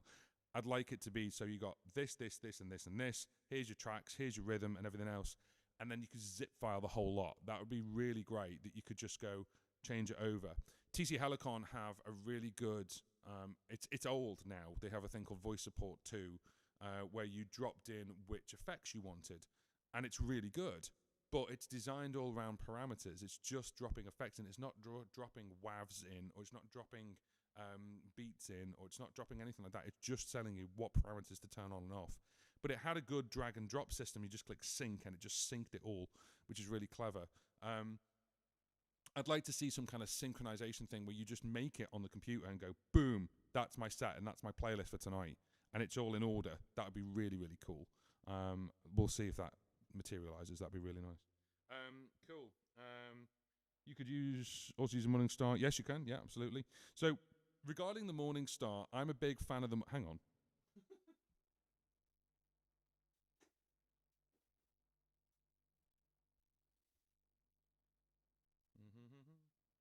If you don't know what a Morning Star is, I'm not here to promote the Morning Star, but I always promote the Morning Star because this is a Morning Star MC8. This is this is Morning Star's flagship pedal controller, and it's got 8 buttons and what, but it hasn't, because when you press one of these, it can send up to 16 MIDI commands at once, up to. So imagine pressing that and then telling the looper to do 8 things at once. So you can go turn off track 1, turn on the effects, move over to the verse from the chorus, turn mic 2 on. Yeah, you can do all that from going that, click. Or you can just have it doing one thing, bank up, bank down. It's also got multiple ways of doing MIDI. So you've got TRS MIDI, you've got expression, you've got USB, you've got traditional 5-pinned in. This is really powerful. I can't stress how powerful this thing is, because they keep updating it, and with every firmware update, it's one of those weird things that, you know, when you get something, you get a firmware update, and you go, cool, it's got a feature, but now it's slower. This is the opposite. Every time they do a firmware update on this, it gets better and better. Imagine you want to play with one of the effects, and it's like a wah, but you don't have a wah. You can tell this to send MIDI commands constantly by holding it down to go and do things like that. So it's really clever. So you can tell it to do sine wave MIDI commands. That's a whole other video, and I have done a video on that, so if you want to go and find that, please do so. Just a bit of a pause, because I'm going to have a drink of juice. And it is just orange. I know it's a Saturday night, but... So, if you are finding the content of this live stream useful, thank you. Give it a thumbs up, because it really helps me. It helps push out to more people. And we're going to be doing more of these. So Q&As. I want you guys to understand what this is. So let's have a look. Where are we up to? When you hold track select into effects, is that controlling the input or the track effects on or off? When you hold track select. Oh, yeah. So, and then how would you do the other? Okay. So track select, when you hold it down, you're going into mode number 3, okay? Spoiler alert, I have a video coming out on Monday showing you how you can change that. So instead of holding it down, you just press it once. So that's my first how-to video with this thing. So right now, if it's white, it's on mode number 1. If it's red, it's on mode number 2. And if you just tap it again by coming out of the box, it goes back to mode number 1. So it flicks between mode 1 and 2, okay? If you hold it down for 2 seconds, you enter mode number 3, which is where Boss have put the track effects and the input effects. Okay, so it says hold down for effects. I've actually just got it as tap. So now I can very quickly get to my effects and turn it into something else. So that's what that does. The hold down on track effects is literally just to get into mode number 3, but you can do it so it's just a switch. Okay. Right, cool. I hope that makes sense. Ben, I understand this looper seems to actually be game-changing compared to the Voice Live 3. Yes. Yes. It is. It's a game changer. There's one thing that I really... TC Helicon, the company, have changed compared to what they were in the past, okay? They now release new things like audio units and things like that. But their voice harmony system is still one of the best out there on the planet. And it's very, very, very, very hard to let go of the harmony system on the TC Helicons. Can I get an amen? It's it's really hard to let go of that, because you literally go 3rd up, 4th down, press the hit button, and I'm playing dadgad B minor, and just goes, I know what that is. Oh, and it just does it. There's other ones that go, set the key, and you go, cool, what if I change the key? There's a problem. So there's other ones that's MIDI based. So TC Helicon have the vocal side of stuff down, and they always have. I don't know how they do it. I don't know what their engine is they use for it, but for me personally, in my humble opinion, I think that is one of the best vocal harmonizers, one of the best you can get. Now, Boss do their own, which is the V500, which is the new one. I haven't got one of them, and I haven't had my hands on one of them, but I've been told they're very good as well.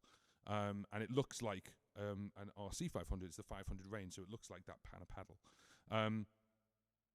But the TC Helicons basically set the bar so high back in like 2012 and 2014 with like things. Sorry, 2012 with the guitar. No, the Harmony G. Remember the Harmony G? Anyone? The Harmony XT. So then they just put it into like a multi-effects processor. So it's really, really hard to let go of that if you have one.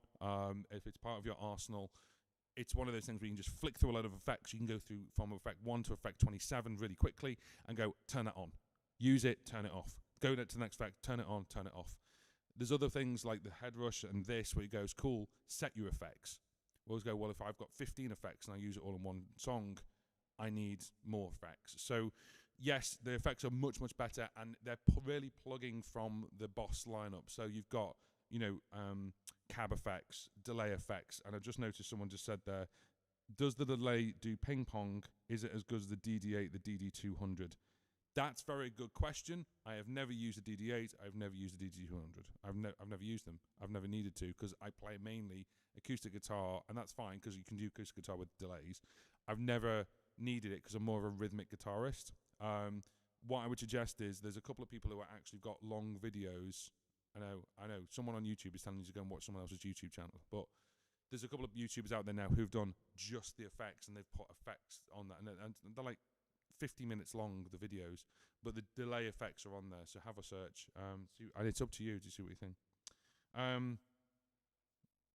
There we go, cool. Yes, agreed. I take it whilst you're talking about TC Helicon, you agree in that. Let's agree to disagree. Harmonies sound better when you actually sing it. So, well, yes, no, of course they do. I agree with you. Having 4 people behind me go like barbershop quartet is absolutely the pinnacle of harmonies. Having real harmonies and you loop your harmonies, that's fine.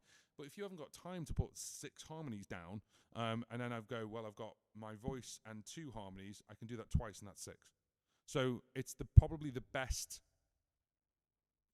What am I trying to say? It's probably the best synthetic harmonies that you can get.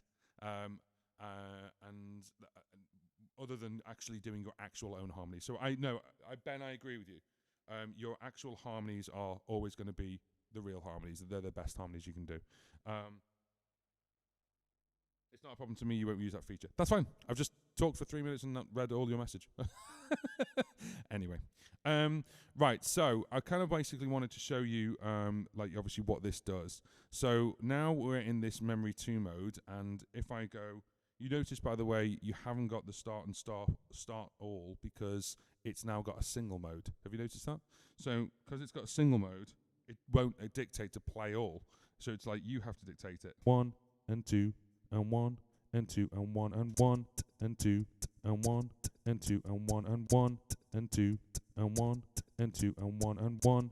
So now on track 4 to 6. And 2 and 1 and 1 and 2 and 1 and 2 and 1 and 1 and 2 and 1 and 2 and 1 and 1 and 2 and 1 and 2 and 1 and 1 and 2 and 1 and 2 and 1 and 1 and 2 and 1 and 2 and 1 and 1 and 2 and 1 and 2 and 1 and 1 and 2 and 1 and 2 and 1 and 1 and 2 and 1 and 2 and 1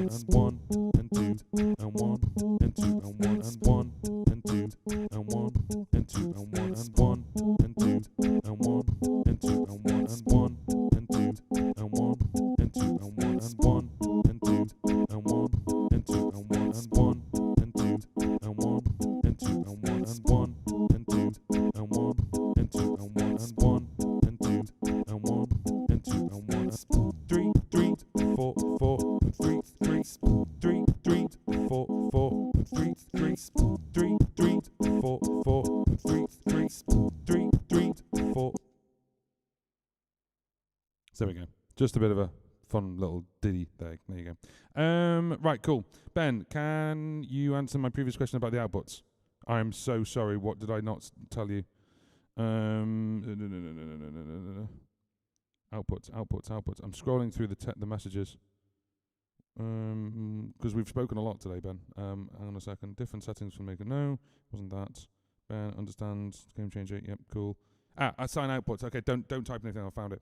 How do you assign your outputs when doing a live concert? Do you have your own outputs for clean and guitar, and the loop tracks for the rest of the outputs, and group the loop tracks? Yeah. So output wise, what you can do, and I'm just gonna again turn this camera off because you don't want to see a 42-year-old man sort of like bend down to his knees. But give me one sec. So what you can do is, if you're just in this mode, can you see that okay? Yes, you can. If you're just in this mode, what you can do is you can literally just type enter. Now, when you tap enter, you can see this is the mixer. And this right now has got mic in 1, 100%, mic in 2, 100%. And then instrument 1 left, instrument 1 right, instrument 2 left, instrument 2 right. So there's your 1, 2, 3, 4, 5, 6 in, okay? Now, this is your inputs. So when you're talking about assigning the outputs, then obviously if we go over to here, you can now see that this is my outputs. Now, my outputs are actually being sent to everywhere right now. So main left and right out, sub left and right out, sub 2 left and right out. The loop is not playing, the rhythm is not playing, and then there is the phones and the master. Okay, so how do we change this? Well, what you do is basically, if we go into the loop, and then what we can do, there we go, sorry, apologies. Not the loop. If we go into menu, okay, so this is nothing to do with the loop itself, this is to do with the menu. If you go into menu, you've got input, output, and mixer. So input, you can set it up, and then this is where you got your phantom power, your gains for your instruments, your stereo linking if you want to stereo link stuff, preferences if it's system or per memory, and you can actually then turn around and say, well, I want it per memory and I want it different per memory. So that's your input. And then if we were to go to output, you've got setup, routing, EQ, and master effect. So that master effect, by the way, there's a couple of different ones. And there's compression there, there's a reverb, and then where's that reverb going out to? It's main. So you can actually have it set to main left, main right, and all the different ones, or you can have it off. But when you go to routing, it says, well, what are we routing? We're routing the track effects, the input and the rhythm, and then obviously the phones out. So if you go to input and rhythm or tracks, the tracks, this is where you route it. So you can actually see that it's actually going out to every... Do you know what? I've just realised you can't see what I'm doing again. I'm sorry. Hang on a minute. Let's do that. Oh dear, modern technology at its best. There we go. Let me just tilt that way. Right, okay. I'm going to go back again. I'm sorry. Right, so menu. Yeah? Output. Routing. Tracks. And now you can see from the menu, from the mixer, you saw my voice was bouncing around on every output. And it's the output of main left, main right, which tracks do you want going out of there? Sub left, sub right, which tracks do you want going out of there? And then sub 2 and right, sub 2 left and sub 2 right. And then the phones, the headphones. So you can dictate which loops you hear. Imagine, for example, that you're in a band and you want to send track 1 to the headphones because then you just want only that one to go there, that's fine. Or you just want the rhythm to go there, you can set the rhythm so the rhythm only goes to output number 6, which is headphones, you send that to your drummer, okay? So you could do things like that. EQ, obviously EQ for each output. The setup, basically the output knob is set to all. And you've got either master, phones, or off. And that's this, by the way. Oh, you can't see that, sorry. That's this knob here, the output level monitor. And you can basically turn around and go, well, what we doing with stereo linking? Is it on the system or is it by each menu? And then preference from the multi-effects, the rhythm, the phones, the sub, and the main. Does that make sense? Is that what you're kind of talking about when you say the outputs when you're doing a live concert? Do you own outputs for clean vocal and guitar? So the thing with that is that when you're doing clean, you can turn around and God, you can actually hear me getting up. That's really bad. What you can do is you say outputs for clean guitar and clean vocal. This is why you've got two vocal inputs. So you could have vocal input number 1 just go straight to the PA and just doesn't get affected by any of the loops whatsoever. So when you hit record, it doesn't record this microphone. But you've got another microphone that does, and that's your looping microphone. And then same with the guitar. You can say the guitar, this guitar, for example, is in on left 1, and then this guitar is on right 1 or left 2, whichever one you want to do. And you can route them differently. So yes, you can do that. What setting would I recommend? Oh, by the way, does it have a built-in tuner? That's a very good question, actually. I don't know. Hang on.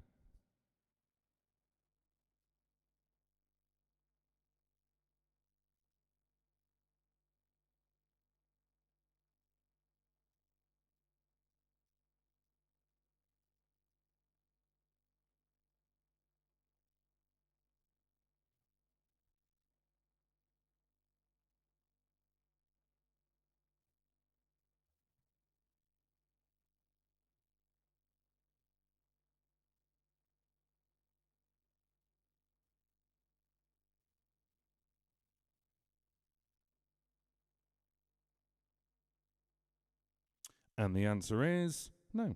It doesn't have a built-in tuner. Not that I can see. Not that I remember on the parameter guide either. So no, it doesn't have a built-in tuner. Strange that. What setting would you recommend? And I will not use second vocal mic, only one mic. Okay, well, again, it depends on how you want to do this. So right now, this is technically a clean mic. There's no effect on it whatsoever.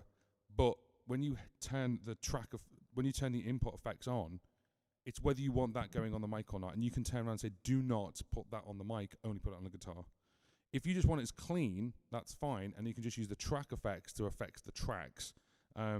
So if you're saying, do you have your own outputs for the clean vocal and guitar, and then group the loops for the rest of the outputs? Yes, you can do that. So you can turn around and say the outputs. You could do that on the RC-300. You can do that on basically where you go, the main outs is this and this. The sub outs is all the loops.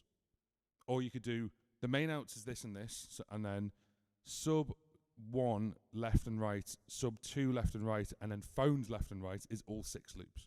That's why on vendor mode you get an 8 out for that, because you've got 8 different outs. Now you have to still dictate what those 8 outs are. It does not assume that's what you want. But yes, you can separate it out if that's what you're talking about. So you've got a clean. The whole point of that is obviously so you can send that out to a PA. So that you can send it out to a mixer, or you have a mixer but next to you, so you can go, right, my actual vocal. The alternative you can do, which I do a lot, which I did on the RC-300, where I had the expression pedal, I had that assigned to all the loops. So then basically if it was too hot, I can actually pull it back down a little bit and turn that down.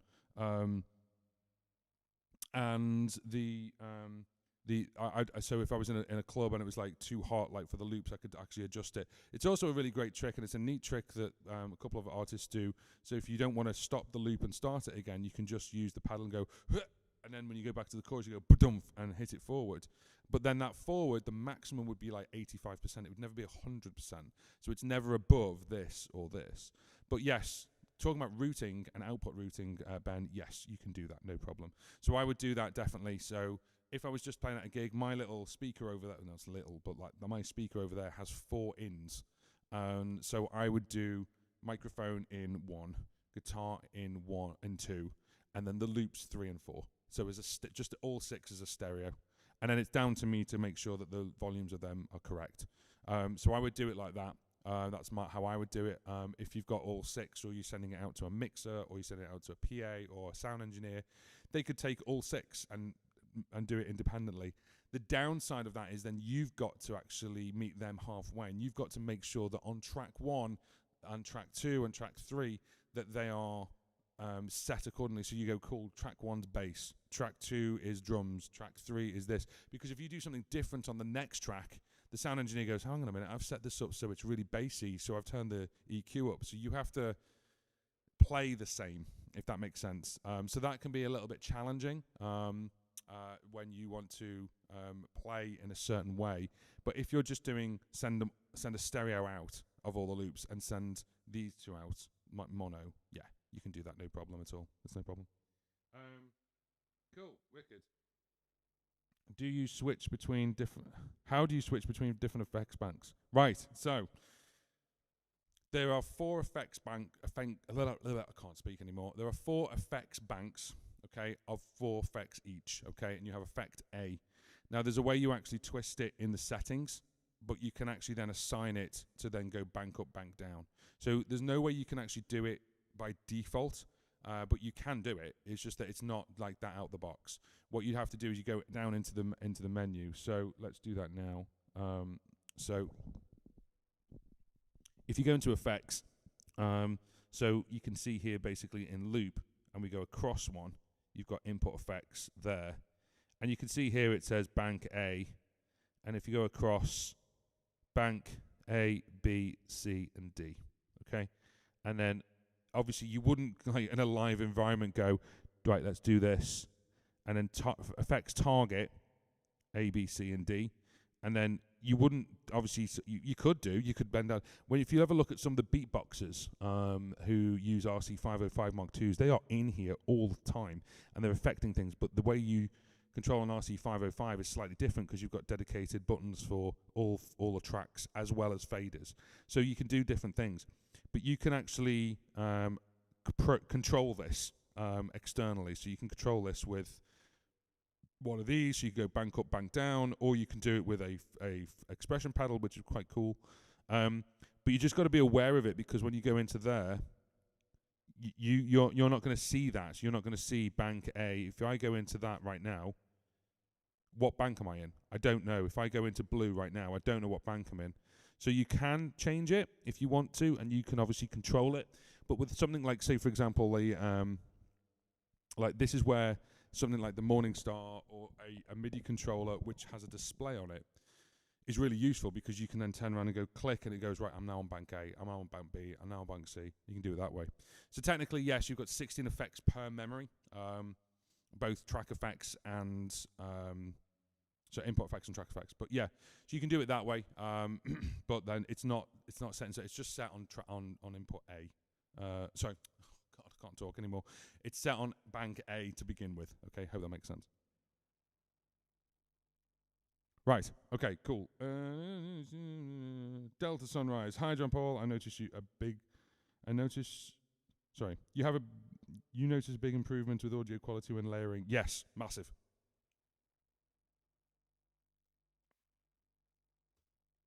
And I'll tell you why. I no longer have an RC-300. Okay, I haven't had one for about 18 months. I have one of the competitors, a headrush looper board, and I had the RC-300 for years. Okay, I had the RC-50 as well, by the way. So if anyone remembers that, if you want to go record, oh, hang on a sec.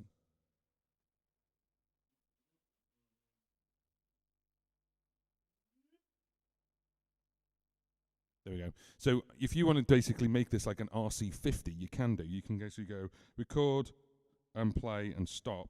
And you can go track 1, track 2, track 3. You can actually go track 1, track 2, track 3, track 4, track 5 to 6. So you can actually have all 6 available, and then you just go that, and you can go clear all or stop all or something. You could have that if you wanted to. But yes, going over to the from the RC-300, the real detail comes in when you do overdubs, and you do multiple overdubs, or you got multiple tracks.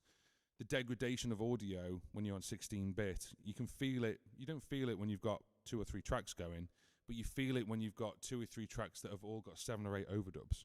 And you do feel the degradation of audio quality going. And this is why there was a clever little workaround for that, which was basically feedback. And you go feedback 99%, not 100. So then with every loop, it would drop one a little bit in the volume. So then basically as it did that, it wouldn't overload it. You can still do that, no problem at all, but the 32-bit, it's just clear audio quality.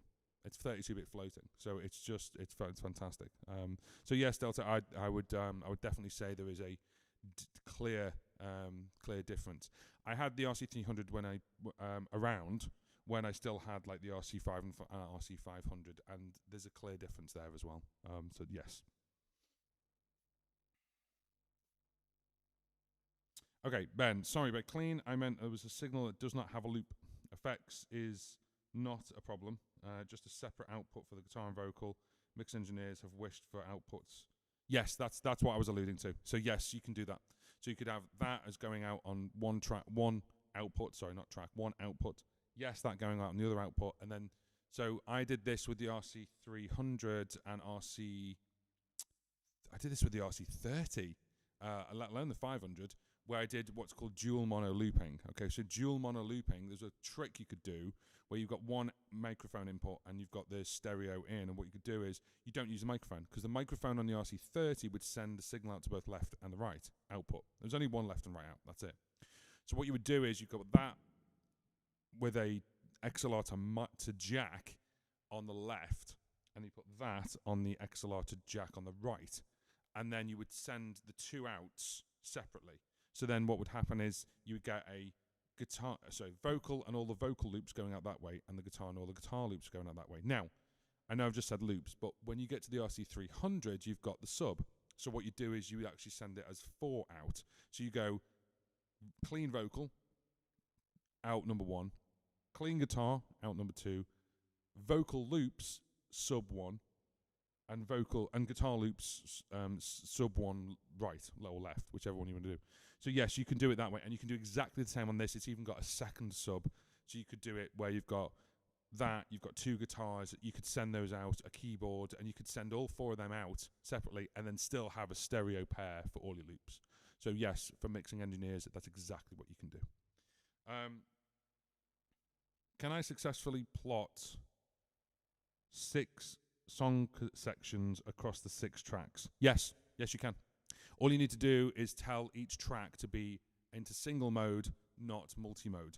You can even, as I've just done before, if you haven't joined us from the beginning, you can do it where you can actually have a mixture. So you can have multi-mode on track 1 and 2, and you can have 3, 4, 5, and 6 as single.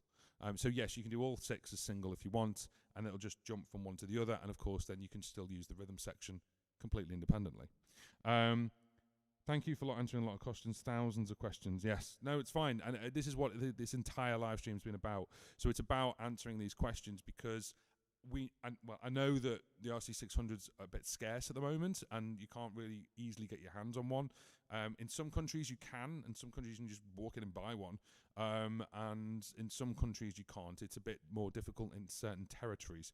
So I wanted to do this live stream, first of all, basically because I've got one and I've been able to, talk to basically get my hands on one and do demos for you. But also I wanted to live stream so you guys can just talk, as opposed to going and you wait 6 days for me to reply. I don't want to wait 6 days, but it can happen.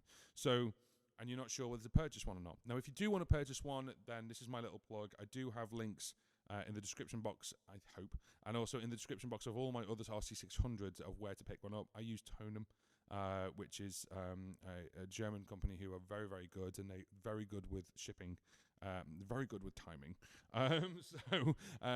And there's also a couple of other links to other places you can pick one up from as well. So yeah, so what I'm going to do is we're now going to move over. I'm just having a quick look at the time because we're nearly up to 2 hours at the moment. I'm going to do a quick round robin of the rhythm section. Okay, so the rhythm section itself is, and I can't stress this enough, completely different but very familiar to things like the RC-500, the RC-5, more like the RC-10R, okay, in that respect. And as even on PC and Mac now, there is a RC-600 rhythm composer, okay, where you can compose the intro, the main beat, the fill, the outro. So you can dictate what that sounds like. So you could say, well, I want just the kick drum for the intro. So boom, boom, boom, boom, boom, boom, and then for the beat A, you can go boom, boom, boom, boom, boom, but when it gets into the real big thing, you go boom, boom, and going really big for it and everything else. So I think you should prepare your MIDI controller for the next live stream. I think I should. I literally haven't got round to it. This is the advantage. Well, this is the disadvantage of obviously doing a YouTube channel whilst also trying to hold down a full-time job as well. So this is obviously in night time and doing this obviously whilst working. So yes, I just haven't had the time, but I really, really want to do that actually, Ben. And it's something that I want to do for my own exploration and show what's possible, but also at the same time so you guys can see it. So anyway, what I'm going to do is I'm going to move this again so you can see the black section. So you have to give me a minute. I will be doing another Q&A for this. Do not worry. This is not going away anytime soon. To be honest with you, this is probably one of the biggest things on the channel for quite a while. If you think that the RC-300 came out in 2011, we're now in 2022. Right, first and foremost, can you see that? Before we carry on, because I don't want to go into a load of stuff, waffle on for 10 minutes, and realise you can't see what I'm doing. But I hope you can see that. It looks okay on my screen, so I hope you can see it as well. So, rhythm section. Now, I'm just going to get rid. See how quick that was? I'm just get rid of everything. It's fine. So right now, we're on 120 beats per minute. I hope you can see that. It looks a bit funny on my screen now. Oh, it's locked. There we go. So, 120 beats per minute. This is the BPM, and this is your loop. But you can change what this does. So you can say, well, I want it to look like the beat, and you can do all kinds. So right now we've got tap tempo and you've got rhythm. So if I just tap that, it's armed. If I tap it again, the good old metronome is there. So how do we get into the rhythm section? Well, actually, it's all to do with the memory. So if you go into loop, go across one, and here it is here, rhythm. So when you click on this, there is absolutely loads. So the metronome is called guide. Okay, and you've got a couple of menus for each different thing, and I'm going to go into them now. And it's the same menus pretty much for every rhythm. The other thing as well is there's over 200 rhythms and more. And what I mean by and more, what Boss means by and more, is you can import rhythm sections. So you can actually, if you've got the right format, which I think is the SMF format, you can import them, which is fan-flipping-tastic and something that obviously that people have been screaming for, to personalize the rhythm section. Having said that, though, this thing has got so much going for it anyway, you might not want to do that. Now, what we've got is, you can see there that says guide. I hope you can see it says guide. It looks a little bit fuzzy. I hope that looks okay on the screen. Anyway, that says guide, and you can see it's all the way over there. I'm going to bring this back all the way over here. So we start with acoustic. Now, acoustic, ballad, blues, jazz, fusion, R&B, soul, funk, pop, soft rock, rock, alt rock, punk, heavy rock, metal, trad, that's traditional, world, ballroom, yeah, electro, which is awesome, by the way, guide, and then user, okay? So what you've got is, that is just the genre. Then you've got the pattern. So acoustic, we've got sidekick, boss, brush 1, brush 2, conga, 16-beat, 4-beat, swing, boss, cajon 1, cajon 2. They're all separate beats within that one. Then you go to ballad, and you've got all these separate beats in ballad as well. So you can see how many there are within each section, and it's really, really cool. Then you've got variation. So what we've got is, let's go back to acoustic, sidekick. Let's just tap it. So that's sidekick. This is sidekick A. You've got variation. We're in studio kit, by the way. That's variation B. Variation C. Variation D. So there's 4 variations for each kit, okay? And you see as I switched it around, it did a little fill. So again, this is the studio kit. So for each pattern, there is a kit, of course. And I'm just trying to find somewhere comfortable without me getting pins and needles, sorry. And there we go. And then there's a studio kit, live kit, light kit, heavy kit, rock kit, metal kit, jazz kit, brush kit, cajon kit, drum and bass kit, R&B kit, dance kit, techno kit, dance beats kit, hip hop kit, 808 and 909. Oh yeah. So then they're all there. So you can obviously do a funk pattern with a techno kit.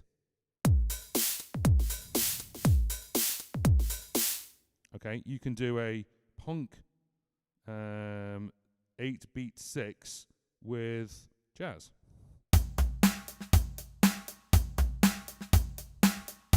Let's do it in variation C.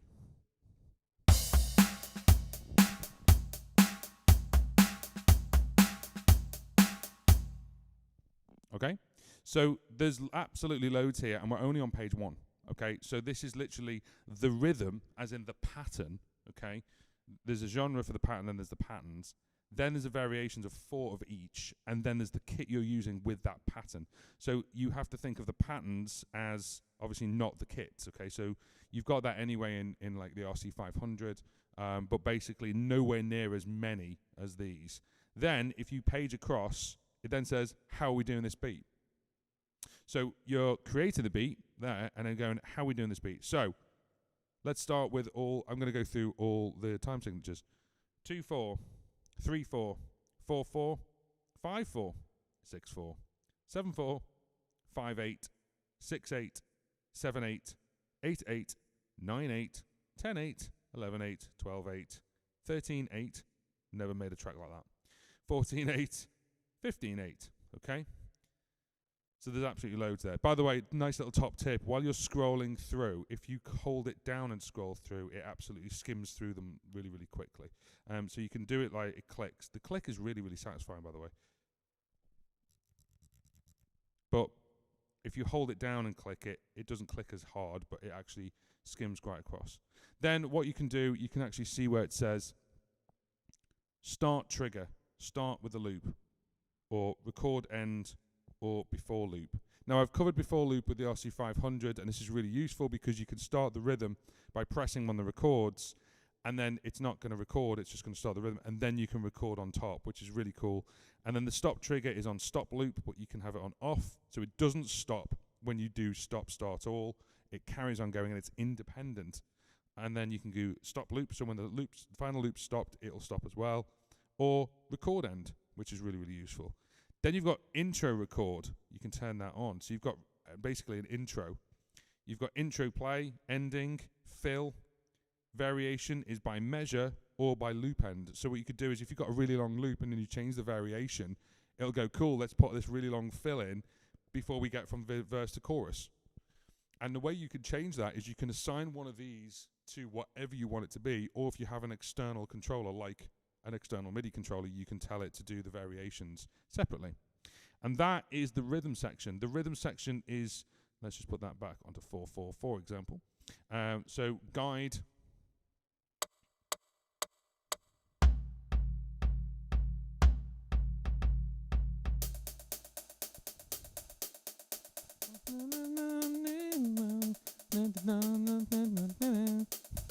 Sorry, couldn't help myself.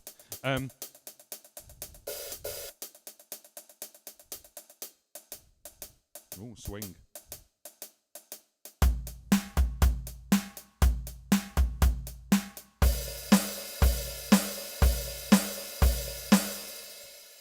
So it's actually quite easy with the rhythm, so you can actually do that. Can you add reverb to the drums? Yes. So what you can do is you can add reverb to the drums, because what you can do is you can assign one of the inputs or one of the tracks to the rhythm. So the rhythm is an input. The rhythm is classed as like an input. So you can assign input effects and track effects. You can assign them to the rhythm. So yes, you can. Long story cut short, there is a way to do it, and you obviously program that up beforehand, so then you can switch it on if you wanted to. But yes, there is also a main reverb out, as you can probably hear. 1, 2. Okay. There is a main reverb out. So if you go menu, and you go all the way, sorry, where are we? Output, there we go. Yeah, so if you go, let me just do that again. So menu is the main menu, output, and then you got master effects. And there is basically a reverb. There's just a built-in reverb and a built-in compressor. So those two are just sitting there. You can't really change what reverb that is, but 1 2 1 2 1 2, ha ha ha. I think it's like a short haul. If I turn that off, of course it's really flat. There's a little bit of reverb in this very small room of mine, but there we go, just bouncing off the walls. And then the compressor, and then there's a compressor for that. The other thing as well is, just going into that for a second, go to menu, go to input, and then go into dynamics. There is a big thing about the RC5 and RC500 that they've got a noise compressor on, and sometimes that can actually make things quieter. So you've got compressor and noise suppression basically for each one, and it's off there, but it's 40 there, and then you can actually do that for the instruments as well. So you've got noise suppressor on all of them, so you can turn that off if you want to, but I just wanted to show you that because there is some dynamics there on the input. And the EQ, so we'll go into the mic there, so we can actually do a low gain and a high gain. So if you've got the second microphone that you only put drums into, you put beatboxing in, you might want to pull the high gain down if you want to. You could switch it on and off as well, which is really handy. And then you've also got basically the frequency, the low mid and the high mid. And then you've got level there, you've got low cut, high cut, and the level of the EQ.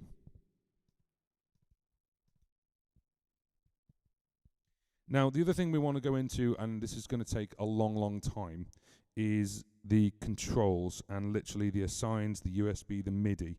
That is another time. That is for another time. That is literally so, so long. But let me just very, very quickly, when you go into control function, there is your pedal 1, pedal 2, pedal 3. And right now we're on 1, 2, 3. So pedal 1, that is pedal number 1 and mode 1. So if you click it, it says, what is that going to do? So you can change what this does, and there's an absolute slew of things. Look how slowly that dial is turning. There's absolutely loads you can do. You can set it to do lots of different things. You can set it to be a track. There you go. Set that to be a track effect. Or you can set it to be, where was that? Mic in mute. So as I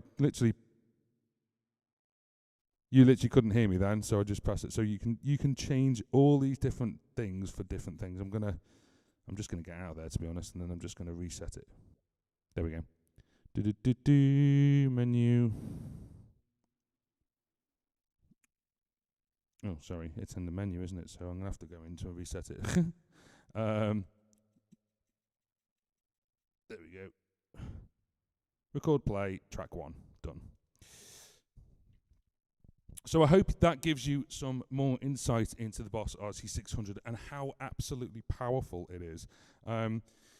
Ben, can you set up the guide click track to play without a measure? My Voice Live click track is just click without 4/4. It's great because you can start into looping from any beat of the click track. Oh, I see what you mean. So you mean that basically, so if you were to, it's like it's not giving you a 1, 2, 3, 4. It's just going click, click, click, click, click, click, and you can hit it at any point and it'll start looping. I think the way Boss have it, the way it's designed, is it's designed to go 1, 2, 3, 4, 1, 2. So you can, if it's just a click track, it's just running at any point. But yeah, you can then just hit loop. I don't know. Actually, I think you can hit loop at any point if there's nothing else in there. If there's then obviously another loop in there, of course, it's then synchronized and you're going to be synchronized with that loop. But if it's just playing away, in fact, you know what?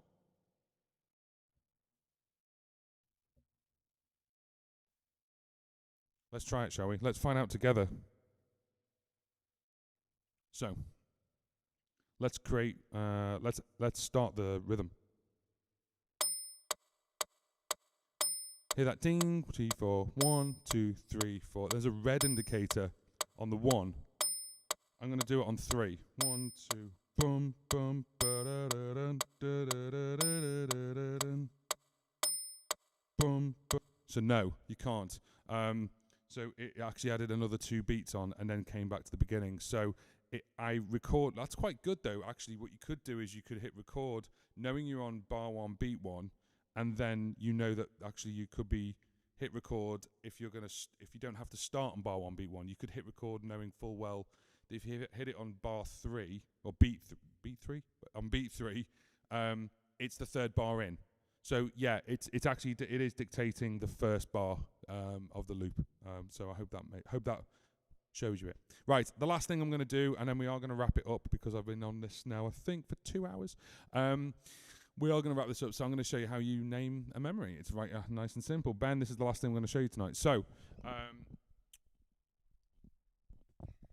oops, nearly dropped that. Right, so I've been talking away for 2 hours, and you're not bored. I can't believe it. It's very simple, actually. It's incredibly simple. Go to loop, go across one, and it's right there.